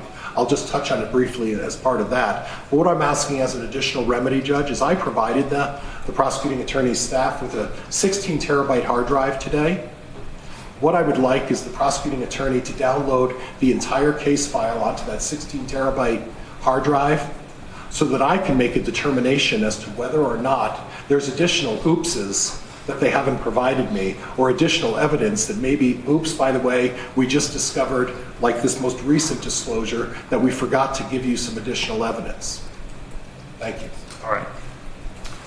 I'll conclude the arguments on the motion to dismiss the indictment. Counsel, I am going to take that under advisement, but I would like, as I mentioned previously, a follow-up communication, if I could, from the state to include counsel upon your receipt of the private lab testing results. The court would like to be advised of whether or not the private labs determine whether there's a testable amount of DNA in that evidence, and I'll take that into consideration in addition to what's been argued today and briefed. So that'll conclude the hearing on the motion to dismiss the indictment. Mr. Pryor, you've also got a separate standing motion to sever that was filed on February 13th. The state filed a response to the motion to sever on January 13th, and then a supplemental response also filed by the state on February 21st to the motion to sever. You've touched on some of those issues already in your first argument as it relates to severance, but if you'd like to now argue the motion to sever, you may. And Judge, for the record, I believe my motion to compel deals with the DNA evidence, and I think the court directed that appropriately. If the court wants to, we can skip over that motion to compel, because I feel like if the court's going to be notified, I assume then that I'll be notified what the results are, and that should resolve that issue. So we can move on from there in terms of the motion to compel. Very well. Ms. Blake, did you want to address directly the motion to compel that was filed, or consider that under advisement based on argument made already? And Your Honor, I think Mr. Wood was going to address the motion to compel. However, I think in the list of order, the motion to sever was next. Are we going to skip over that and head to the motion to compel? Well, Mr. Pryor indicates he thinks it's basically before the court, so let's go out of order and just bring up that motion to compel to see if there's any remaining issues to be argued. Then we'll come back around to the motion to sever. Go ahead, Mr. Wood. Thank you, Your Honor. I'll be very brief. I think there's some dates that need to be pointed out, and they are pointed out in the state's response on this motion to compel. I think it's important to lay this record because I think Mr. Pryor has certainly cast his fair share of aspersions on the state and law enforcement today. I want to point out on the record that these devices that were seized from Mr. Daybell's house, the indictment in this case was May 25, 2021. Mr. Pryor had the report on those devices January 14th, 2021. So more than 4 months before this case was even filed. Included in that document provided by the FBI that the state provided is a list of the journals. So when he said earlier we didn't provide that, that's false. We did. I think that's important to put on the record. Further, once the indictment was filed, that same document by the FBI was provided again on August 9th of 2021. And then when the state received this hard drive of raw data, we disclosed that on May 31st, 2022, shortly after we got it. The court has already stated its position, which the state agrees with. I just think for purposes of the record, it's important to have those dates. So that's all I have, Your Honor. All right, thank you, Mr. Wood. So we're a little out of order here now, Mr. Pryor, but that was in response to your motion to compel, which you indicated you thought was submitted. If you'd like to offer any rebuttal argument on what was just said on the motion to compel, then we'll conclude on the motion to compel. And just briefly, Judge, Mr. Wood was correct that about the notation about disclosing it in the other case, just not in this case. And the fact is there was a disclosure of one journal information. I'm just wondering about the other 25 that are out there that they can, I guess, claim that it's not relevant information. Quite frankly, that's not up to them to determine what's relevant. I get to make my own assessment, and I'll stand by my previous argument, Judge. Thank you. Okay, that will conclude any argument then on the filed motion to compel that was filed February 7th. I've also considered the state's response that was filed on that, and it's under advisement as well. So we'll end then with the second renewed motion to sever, and any further argument on that, Mr. Pryor. Judge, I think I touched it on most of the issues in my previous argument on the motion to dismiss, and I'm going to ask the court to incorporate that argument into this argument as well. I want to point out that yesterday the court made a ruling on the 404B as it relates to certain other acts. And I'm going to renew what I've said in my previous motions to sever all along, Judge, that the defense does not have an obligation to file a motion in limine to exclude certain information and certain acts. However, the prosecutor in 404B only applies to a prosecuting attorney trying to bring in 404B evidence. It does not apply, and the statute specifically states that it's the prosecutor who has to do that. Now, this prosecutor has elected now on certain 404B evidence to bring it in. And the difficulty is some of that 404B evidence is extremely prejudicial as it relates to Ms. Vallow, in my mind. And the difficulty is that I think that based on the court's ruling, much of that 404 evidence, even with a limiting instruction, is incredibly prejudicial to Mr. Daybell's right to receive a fair trial. Now, a combination of what I consider discovery violations and this late disclosure of discovery, and at this current time, we're waiting on a report on DNA, whether we're going to get it or not, I don't know, with 21 days to spare, and the court saying, well, we weren't able to find whether or not there's DNA. Well, the standard isn't that, Judge, because quite frankly, if they can't find any, I get to make an effort to try to find some. And I'm going to make that effort if I have to. If they aren't, I want them to turn everything over so I can make my own independent assessment to determine whether or not their lab that I agreed to send it to did the job correctly. And part of the stipulation is that it's videotaped, and the evidence needs to be provided to my expert to see if there were any irregularities. And at this point, a combination of the 404B and my ability of my client to get a fair trial when you're bringing in, and I know they're two separate trials that are joined, but the fact is the prejudicial information that's brought in against Ms. Vallow is going to have an impact on Mr. Daybell's right to a fair trial. This last minute providing of discovery is prejudicial to Mr. Daybell getting a fair trial. And I'm making this representation, I've made it before. I'm not going to be ready for trial. I can't possibly get through all this information. And Judge, even with the 16 or the 12 terabytes, even if we take that out, Judge, the rest of the information will not be completely reviewed until after we start trial. I just can't get through it, and I just can't get my experts to review all of that, even without the 12 terabytes. Providing the 12 terabytes just adds more complication to it. And if the court wants to blame me and say, oh, Mr. Pryor, you could have gotten it, so be it. I beg to differ with you, but so be it. But the rest of it, Judge, I can't get through it. I can't possibly get through that. And Mr. Daybell has the right to effective assistance of counsel. He's chosen me to do this, and he's repeatedly expressed his pleasure in the job that I'm doing, and I think he would say that today. But the reality, Judge, is that given all of this late disclosure and the fact that there's still not disclosure of evidence in terms of DNA evidence has prejudiced his ability to get a fair trial. And the only remedy that I can see, other than dismissing the indictment and requiring them to download a complete copy of the entire case file to me, is to sever these cases and give me additional time to do what I need to do to provide Mr. Daybell effective defense in this case. All right, thank you, Mr. Pryor. Who's responding on behalf of the state? I will be on this one, Your Honor. All right, Ms. Blake, if you'd like to offer argument in response on this motion you made. Thank you, Your Honor. And I think, as Mr. Pryor has indicated, the arguments have become somewhat conflated between the three various motions that we had pending before the court today. In reviewing the initial filings by the defendant or by the defense, we could tell that there was going to be some crossover. However, when we look at specifically the second renewed motion for severance, again, we're talking about the discovery issues. That's what it boils down to, is Mr. Pryor now saying there's too much discovery for me to get through before trial. This court is well aware, and all parties have repeatedly represented, that there is a voluminous amount of discovery in this case. In an abundance of caution, as Ms. Rawlings said, the state has been going back through, reviewing everything to ensure that we did not miss turning anything over. The state is well aware of our obligation under Idaho Criminal Rule 16, as well as the Brady line of cases, and the obligation on the state to absolutely turn over any exculpatory or material evidence to the defendant. What I think is being missed here, though, and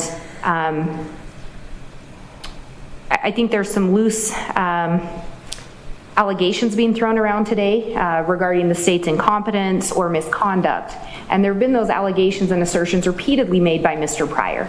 However, the state in this case has tried to be completely forthcoming. We're trying to do things in an abundance of caution. We're trying to do things to show good faith, such as the DNA testing. As stated, once it was determined, at the last hearing I covered that, and I had indicated truthfully to the court, we couldn't know if that was exculpatory or not because we were waiting on the lab results. Days later, we turned over the lab results. We were able to get them to get those to us, and the lab results were that they were unable to locate DNA. We found a new lab. The state didn't have an obligation to have this evidence tested. The defense at any point could have called the state lab in the last 2 years. They could have called, they could have asked to go review the evidence. They could have done something, they could have pushed the state lab, they could have made calls to them. There was no restriction on the defense contacting the state lab. There was no restriction on the defense going in to observe those materials. The defense chose not to. For whatever strategic purpose, trial strategy, whether that's to get us where we are today or otherwise, that was a strategic decision made by defense counsel to not follow up on that. The state got the testing done when it was determined that our state lab could produce no results, but they told us there could be other potential testing which could potentially produce DNA results.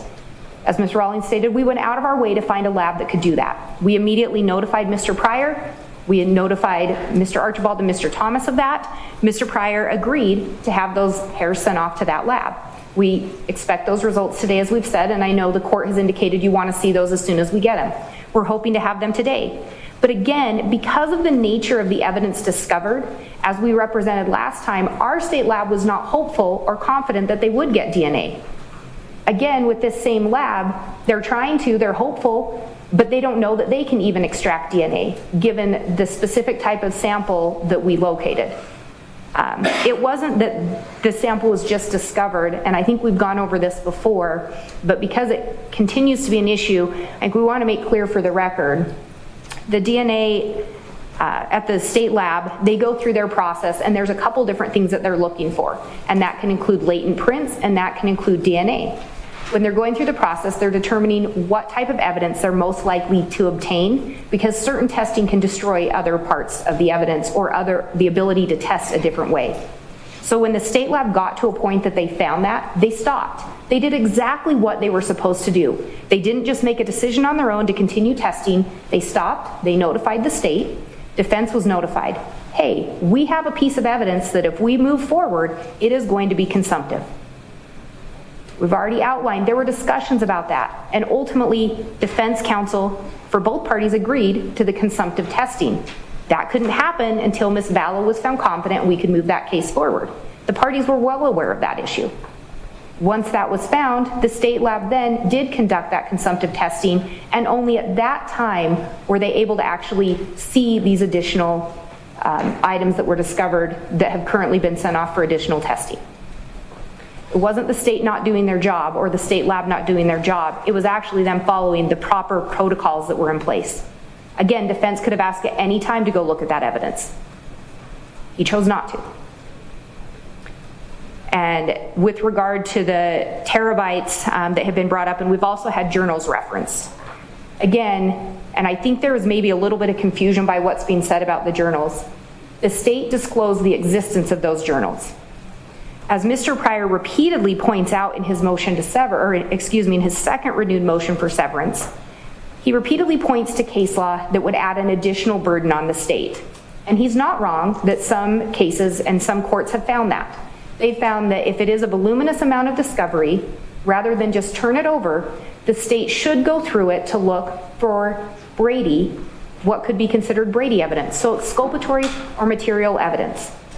It doesn't say anywhere in any of the cases he's provided that the state has to go through and provide a complete accounting for every little piece of evidence or every statement or every minutia that could be in that discovery. It says exculpatory. And I think defense repeatedly conflates exculpatory evidence with simply what would be additional discovery. And throughout all of his motions, that seems to be conflated. There are repeated allegations and repeated statements and repeated references to definitive exculpatory evidence. And yet there is no reference to actual exculpatory evidence being contained in any of these documents. The defense also, and it's the catch-22, and we see that in one of the cases cited by the state, in United States v. Palulo, which is a Third Circuit case, 399 F3D 197. And that was a case from 2005. In that particular case, there was an immense amount of discovery. The discovery belonged to the defendant. It was recovered from his business. When they talked about what the government's obligation was in there, they talked about the fact that the defendant was the only one that could comprehend it all in its entirety, that he alone, an obviously highly intelligent person, was able to keep track of it all and manipulate it to his advantage. The court basically said there was so much discovery in that case that to say the state should somehow have that extra knowledge or have the ability to go through it all and pull out anything that might be exculpatory or material was basically ludicrous. It was actually the defendant that was in the better position to look at that. In addition, the defendant himself argued, I'm the one that should determine what's relevant or what I'm going to need to defend myself. We have repeatedly heard Mr. Pryor say that. The state doesn't get to tell me what I get to use. The state doesn't get to tell me the value of this. The state doesn't get to tell me what's exculpatory. So it's the catch-22. On one hand, he's arguing the state has this absolute obligation to go find anything exculpatory in any voluminous amount of discovery and point me to exactly where that is. But on the other hand, he's saying, I don't trust the state to do my job for me. I want to do that. So respecting that and looking at the state's obligation, the state has reviewed those materials. And again, to be clear, case law doesn't say the specific prosecutor or even a prosecutor has to review that, but someone within the state's team. The state has done that. Anything that the state has found that has been determined to be exculpatory has absolutely been pulled and turned over. This isn't something where none of the 12 terabytes from these devices was turned over. This is a situation where they were looked at, what was determined material to the state's case, or if there was anything exculpatory, it was pulled, and the defense were given specific reports or the data for those specific devices and that specific information. That has been pulled over, that has been provided. Any allegation or assertion that the state now intends to present 404B evidence off of those 12 terabytes that have not been provided to the defense is simply inaccurate. Anything that the state intends to use off of those 12 terabytes has absolutely already been turned over. It's been pulled out. As defense argues the state has an obligation to do in his case law, we've done that. We pulled it out and we provided it.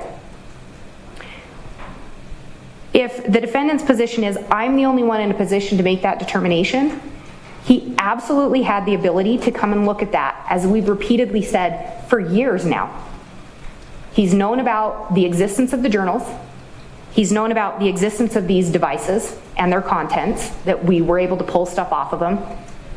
For whatever strategic reason, defense chose not to ever ask to set up a time to come look at those or pursue that any further. The state does not have to, and Rule 16 makes clear, and case law makes clear, the state does not have to turn over a complete copy of the file. They have to notify defense of the existence and make it available. In this 12 terabytes of electronic information, is there information the state's retrieved out of that it intends to introduce as evidence in its case in chief? Yes, Your Honor. I wanted to double check with Mr. Wood since he'd been looking through the motion to compel more clearly and specifically where the things are Bates numbered, but we absolutely have disclosed certain devices. As an example, things from Tammy Daybell's phone have specifically been pulled and provided to defense because the state intends to introduce those in our case in chief. And any other similar evidence that the state determined had relevance, or again, if we determined something was exculpatory, that has been pulled from the 12 terabytes and it has been handed over. Okay, that was my follow-up question. So what the state would intend to introduce out of that has specifically been identified and provided? Correct. Okay, thank you, Ms. That's correct.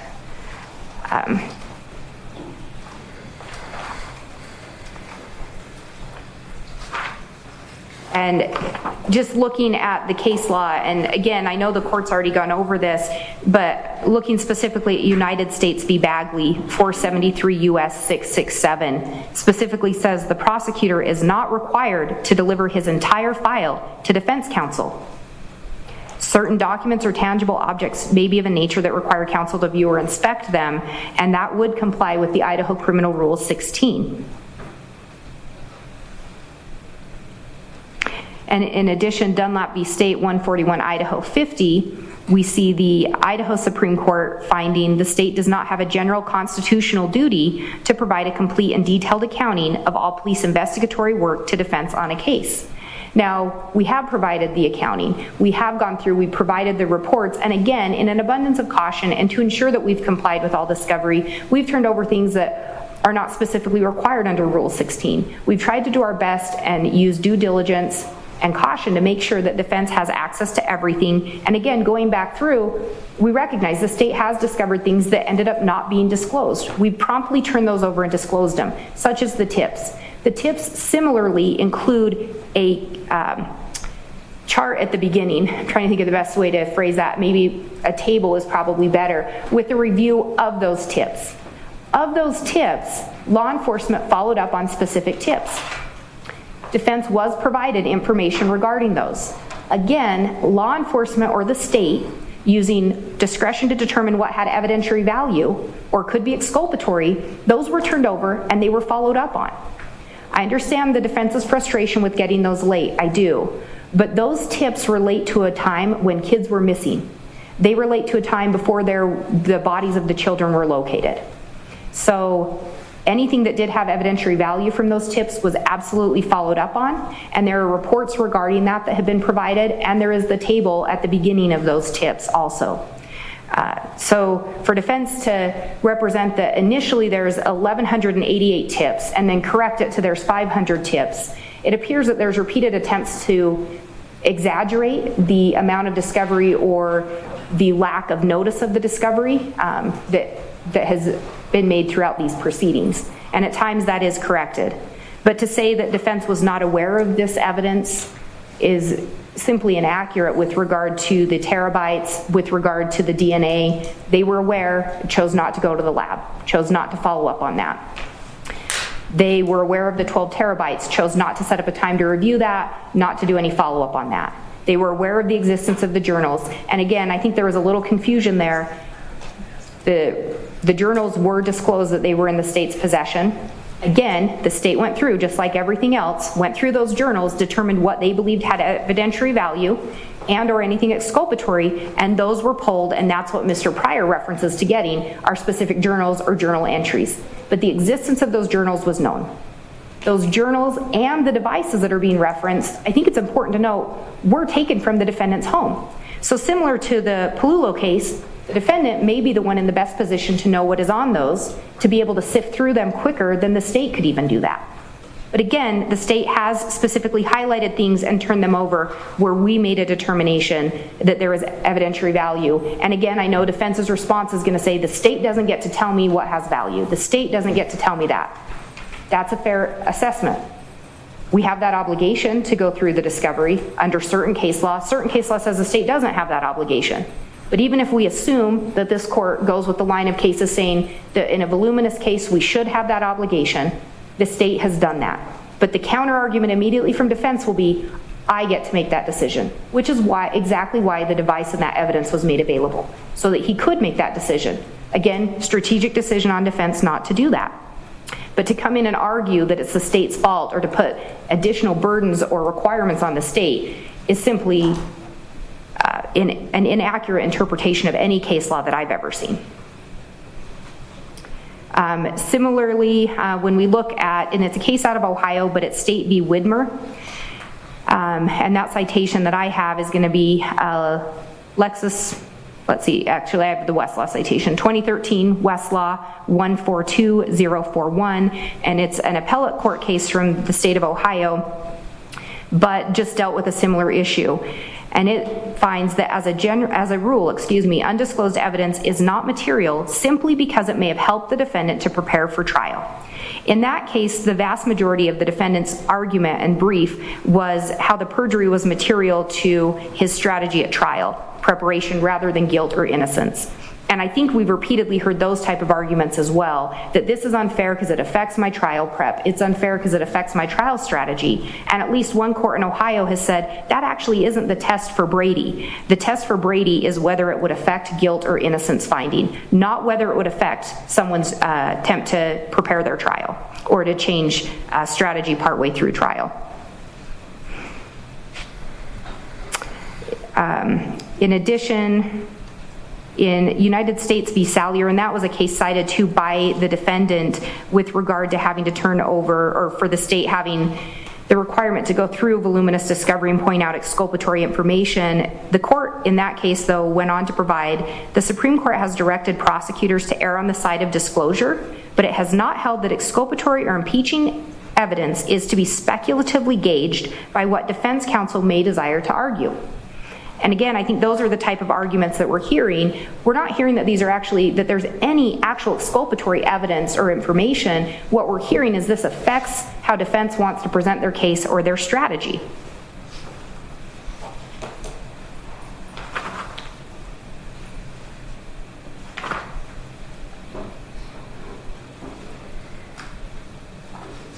And I would note in the Palula case as well, the court found that as a practical matter, no one, either prosecutor or defense counsel, can ever expect to get all of this material under control. There will always be something more which can arguably be relevant to the issues in this case. And again, in Palula, that was, and I don't know if I gave the court the citation, 399 F3D 197, and it was the Third Circuit case. Different type of case, dealt with some kind of a financial crime, but I think, as this court has repeatedly heard, there is such an immense amount of discovery in this case, and to say that there couldn't ever be anything in the future, somebody coming forward, something like that, there may be ongoing discovery well into the future of someone coming with more information, or somebody arguing that something could have been material or relevant that wasn't highlighted or pulled out. And in that case, similarly, the sheer volume of documents interspersed through many jurisdictions, many of which could be relevant to any or all of the various prosecutions, seriously weakens any claim that the government suppressed evidence. And then that's when they also had talked about the defendant saying it's up to him to decide what's relevant. Similarly, in this case, we have a case where there are actions that have spanned jurisdictions. We've had multiple law enforcement agencies involved. And again, there's just been an extreme amount of discovery produced in this case. And I think further, the defendant continues to harp on Brady, but we're putting the cart before the horse. There really can't be a Brady violation at this juncture. And then even furthermore, again, there has been no actual showing or pointing out of any exculpatory information or material evidence that the state has not disclosed. There's simply been conjecture that within this 12 terabytes, within these journals, potentially with the DNA that has not been able to be tested, that there could be exculpatory evidence. And for the defense to say, I absolutely want my own expert to test those, the newly discovered DNA or the newly tested DNA evidence, if it comes back as something by the states, with the lab that the state located that's been, there's been a stipulation to have that lab test, I'm not sure that you could say definitively additional testing would need to be done. Of course, I recognize that would be up to the defendant and his trial strategy, but if it comes back as exculpatory for Mr. Daybell, I'm not sure that additional testing would be necessary or required. But again, I know defense will say that's the state asserting themselves into the defendant's position. I'm not attempting to do that, but just pointing out to definitively say it's necessary, I think that may be a little premature to make that assessment.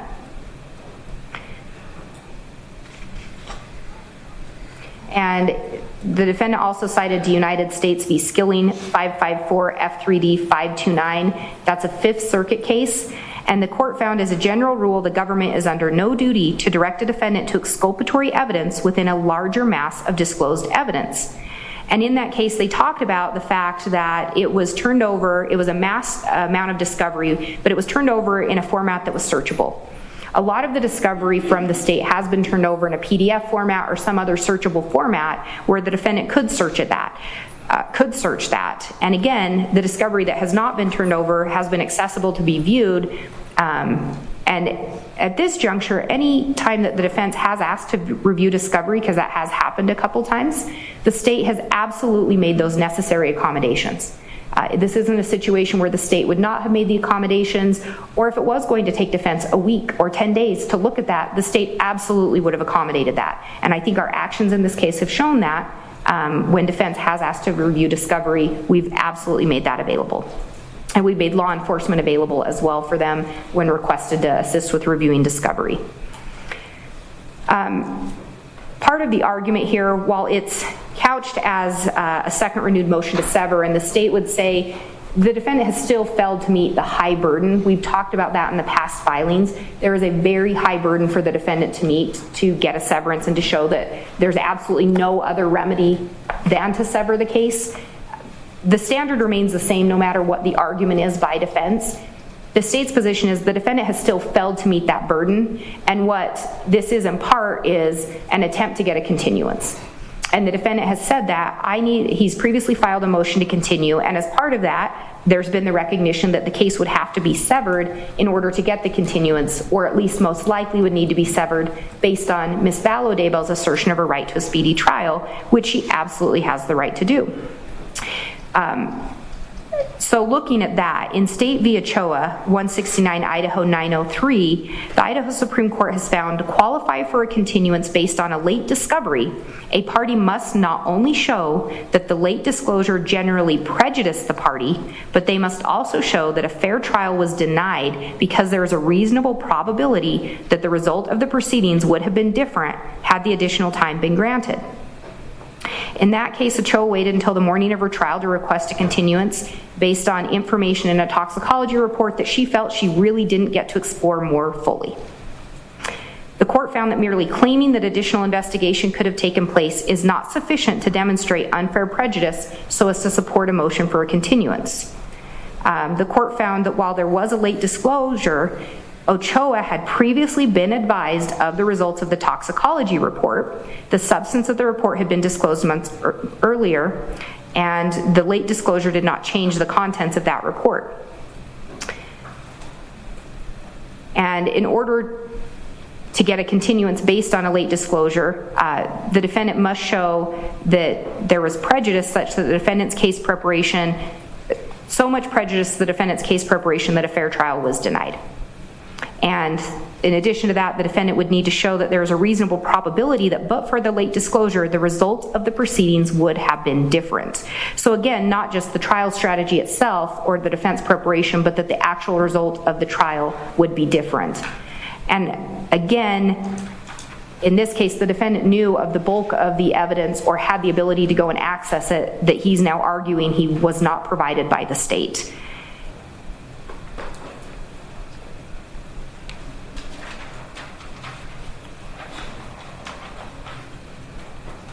And similarly, when we look at State v. Coswell, 121 Idaho 801, the Idaho Supreme Court had determined that even if the state's original response was inadequate with regard to discovery, there was no abuse of discretion in the court's conclusion that Coswell's failure to for 5 months to pursue the matter further and request more specific test information, such as a computer printout, or to obtain his own expert and request that portion of the remaining contraband to be submitted to his own expert, precludes him from complaining about any perceived inadequacy of the state's response.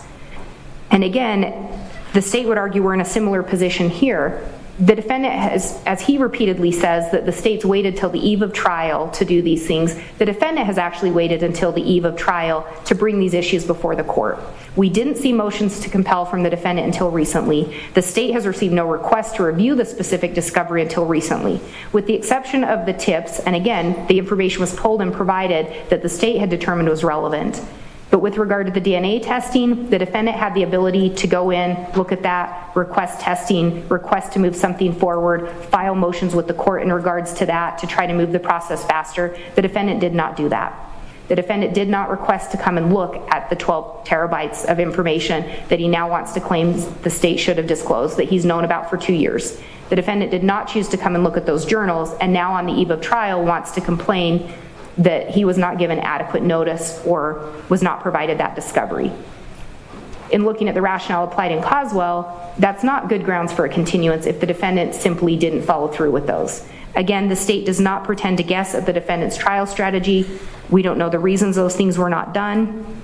But again, I think it's disingenuous to come in and now blame the state and say the state didn't follow through with our obligations when we have met our discovery obligations and we've gone over and above at times to try to ensure. As Ms. Rawlings indicated, the late location of that additional DNA, the state's gone over and above in finding a lab. We had no obligation to get those things tested further than the state lab saying we can't test them.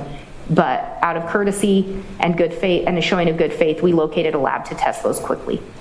So for all those reasons, the state requests that the court deny what is really a motion to continue and also deny the motion to sever, since the only reason for the severance would be if the court granted a motion to continue with regard to case number 1623, but denied continuing case 1624.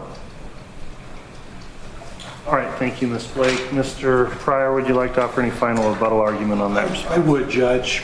Judge, I find it almost comical that the state in the last 15 minutes turned it all on the defense and said, it's all the defense's fault. It's the defense's fault that I'm not getting the discovery.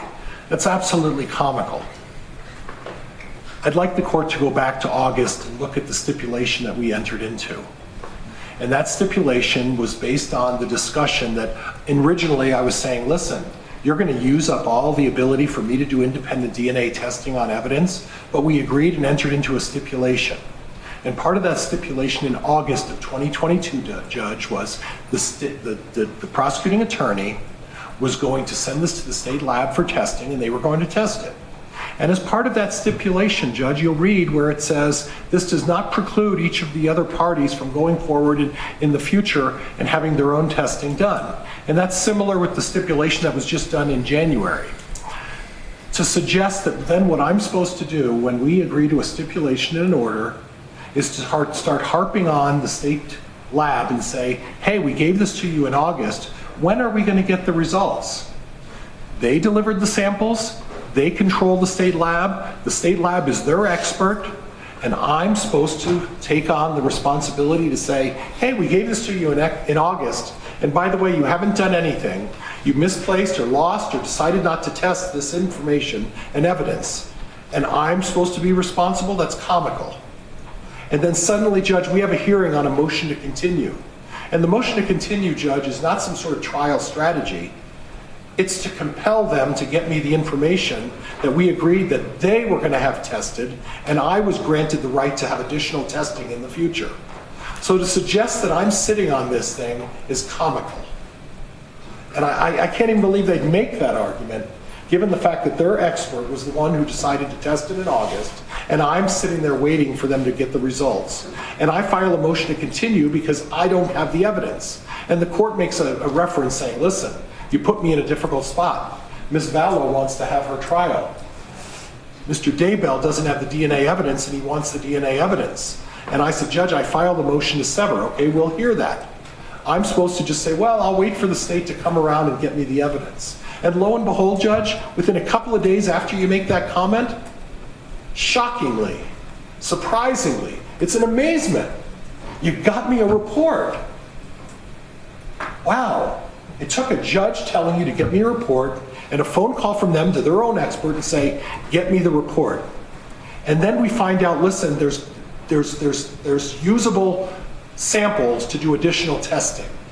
All right, we have to come to an agreement because the communication from the state is that if we do the additional testing, it's going to consume everything. And at first we had to go into a discussion and say, yes, I want additional testing. Yes, they wanted additional testing. To suggest that, well, we don't have to do that. They wanted additional testing on the stuff that the state lab has had since August of 2022. They wanted additional testing. And I agreed saying, listen, we'll agree to an independent place to test it, but these are certain parameters that we have to engage in. But understand, folks, that when you get me the results, I'm reserving the right to have my DNA expert review, examine, and make a report on what that additional testing provides. And I stand by that, Judge. I have absolutely no faith in the state lab. Zero. I have zero faith in their ability to get anything right. And I have every right to do my own testing. Now, Ms. Blake talked about the tips, Judge, and I don't think I misspoke, and I'll stand corrected if I did. I think I said 1,188 pages. And I said on those 1,188 pages, there were 500 tips. And there are 500 tips. And like what the state has done all the time is they give you a snapshot of something and say, oh, by the way, this is what you got. This should be good enough. Don't do any further research into these tips or don't read into these tips. You don't need to because we've decided that this is what's important and this is what's relevant. And here we go. This is what you're waiting for. It isn't the state's job to rule what has evidentiary value, what's relevant, and what's exculpatory. How do I know what is exculpatory, Judge, if I don't have the evidence, if it's not provided to me? So they provided to me, and I'll cite exactly what they said. In the abundance of caution, we got you the rest of the evidence. In the abundance of caution, and we're making a good faith effort. Well, you know what, Judge, in the abundance of caution, maybe I can make a determination what I think they should have from me. And I'll make my own determination. But I'm not sure that's what's going to fly with the court. Again, it's not up to their determination. They're under an obligation to provide me the evidence. And if the court wants to say, Mr. Pryor, you could have gone down there, Judge, it would have probably taken a week just to download the information. It would have probably taken months for me to review the information. And to impose that burden on me to do that isn't acceptable. You can't impose on me and say, we got all of this evidence. And by the way, the lawyers and maybe the staff are looking at it. The staff are looking at it to determine what's relevance. So is there suggestion that they have people who are not lawyers making a relevance determination of what is going to come in and what isn't going to come in and what applies to this case? Because that's what they said. Now, at this point, Judge, they should have been providing me a copy of all of the evidence. And in those journals, those 26 journals include journals of some of his children. And I would challenge any one of us to say, we know exactly what's in every single page of our children's journals. I would suggest, Judge, I don't know what's in any of my children's journals. Maybe I'd be surprised. Maybe I'd be shocked at what some of my children are saying about me. But Mr. Daybell has no idea what's in the 26 journals. And this state is still under an obligation, not on their own, to make an assessment of what's relevant and what's exculpatory. They have to provide me the information to allow me to do it. And they should have had to do that, Judge, and to impose the burden on me to have to go over to their office and wait a week and say, yeah, you can download it, provide it to me. By the way, this is the stuff we're going to use, and we made a determination. And since we've already disclosed this to you, don't worry about the rest of it, because there's nothing you really need to worry about. Well, quite frankly, I don't think I need to trust their word about this, and I'm not gonna.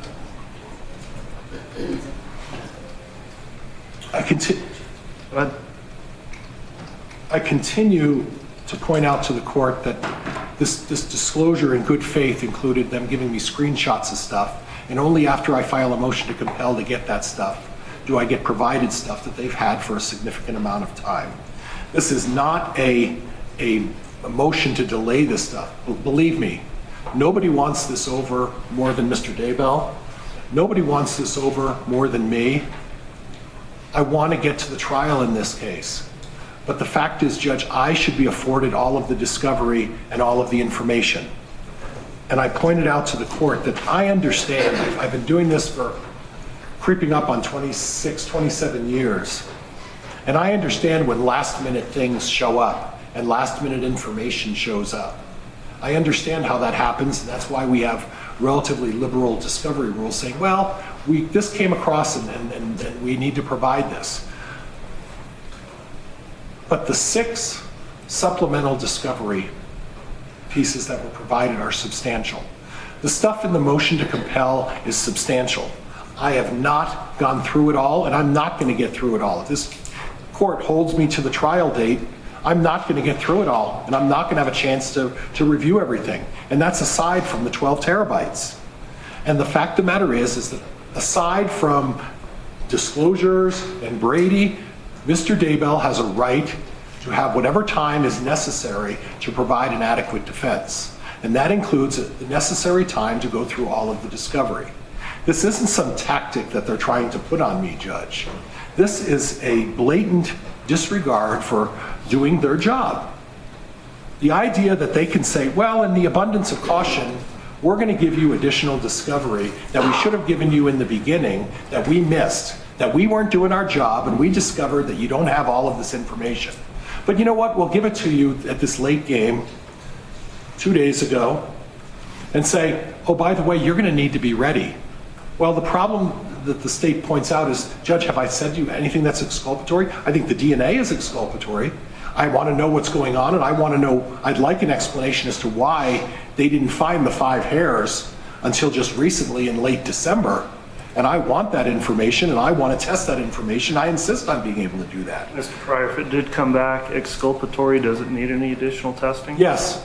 Why? Because I want to know whose hairs they are. Well, what if that's what's determined? I think, Judge, what they're going to come back, and I don't know, Judge, is that they're going to come back with a profile like they did on some of the other stuff. And the reality is this, is that they have hair samples from a number of people. They've taken hair samples from Mr. Daybell, they've taken hair samples from Ms. Vallow, and I'm not going to mention the number of other people that they've taken hair samples from. I want to know whose hairs they are. Because if there are hairs that are found on a piece of evidence, and they don't belong to Mr. Daybell, I want to know. I don't want just a profile saying, oh, by the way, it's a male or it's a female. This is what we think. I want confirmation. And on top of that, Judge, if it comes back and it identifies somebody, I want my lab to be able to go through, and I want Dr. Hampinkian, who I'm not bolstering him, but from my perspective, the best of the best. And Dr. Hampinkian gets a right to review all the evidence and make an independent determination. That's what I've said all along. That's what I put in the stipulation in August. That's what I put in the stipulation in January when you folks first decide to discover this new evidence in December. I want my own assessment made.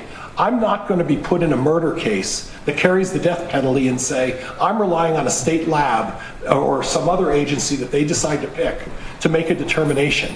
I have every right to have my expert do an independent review and investigation of all of this stuff to make a determination. And that cannot be done in 21 business days. It is impossible. And to put me in that position is blatantly unfair.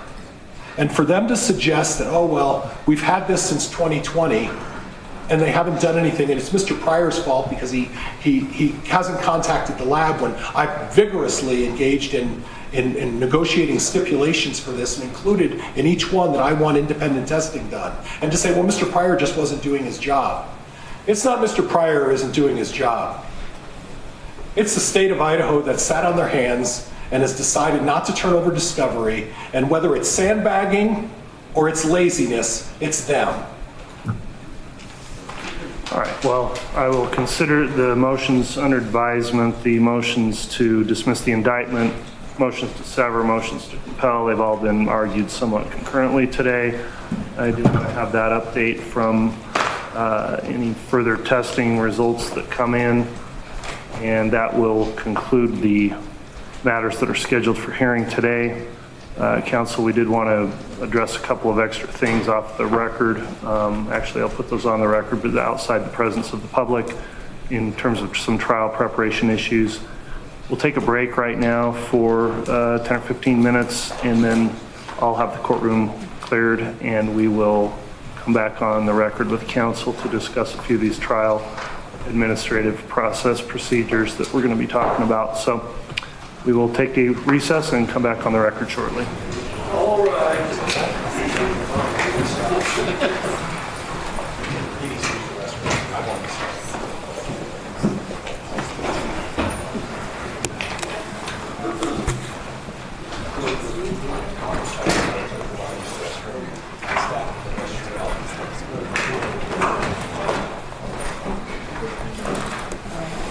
Much better than I tried. I had it in the back of my head. I got to slow down. I got to, because I could tell I was going fast sometimes. I tried to remember.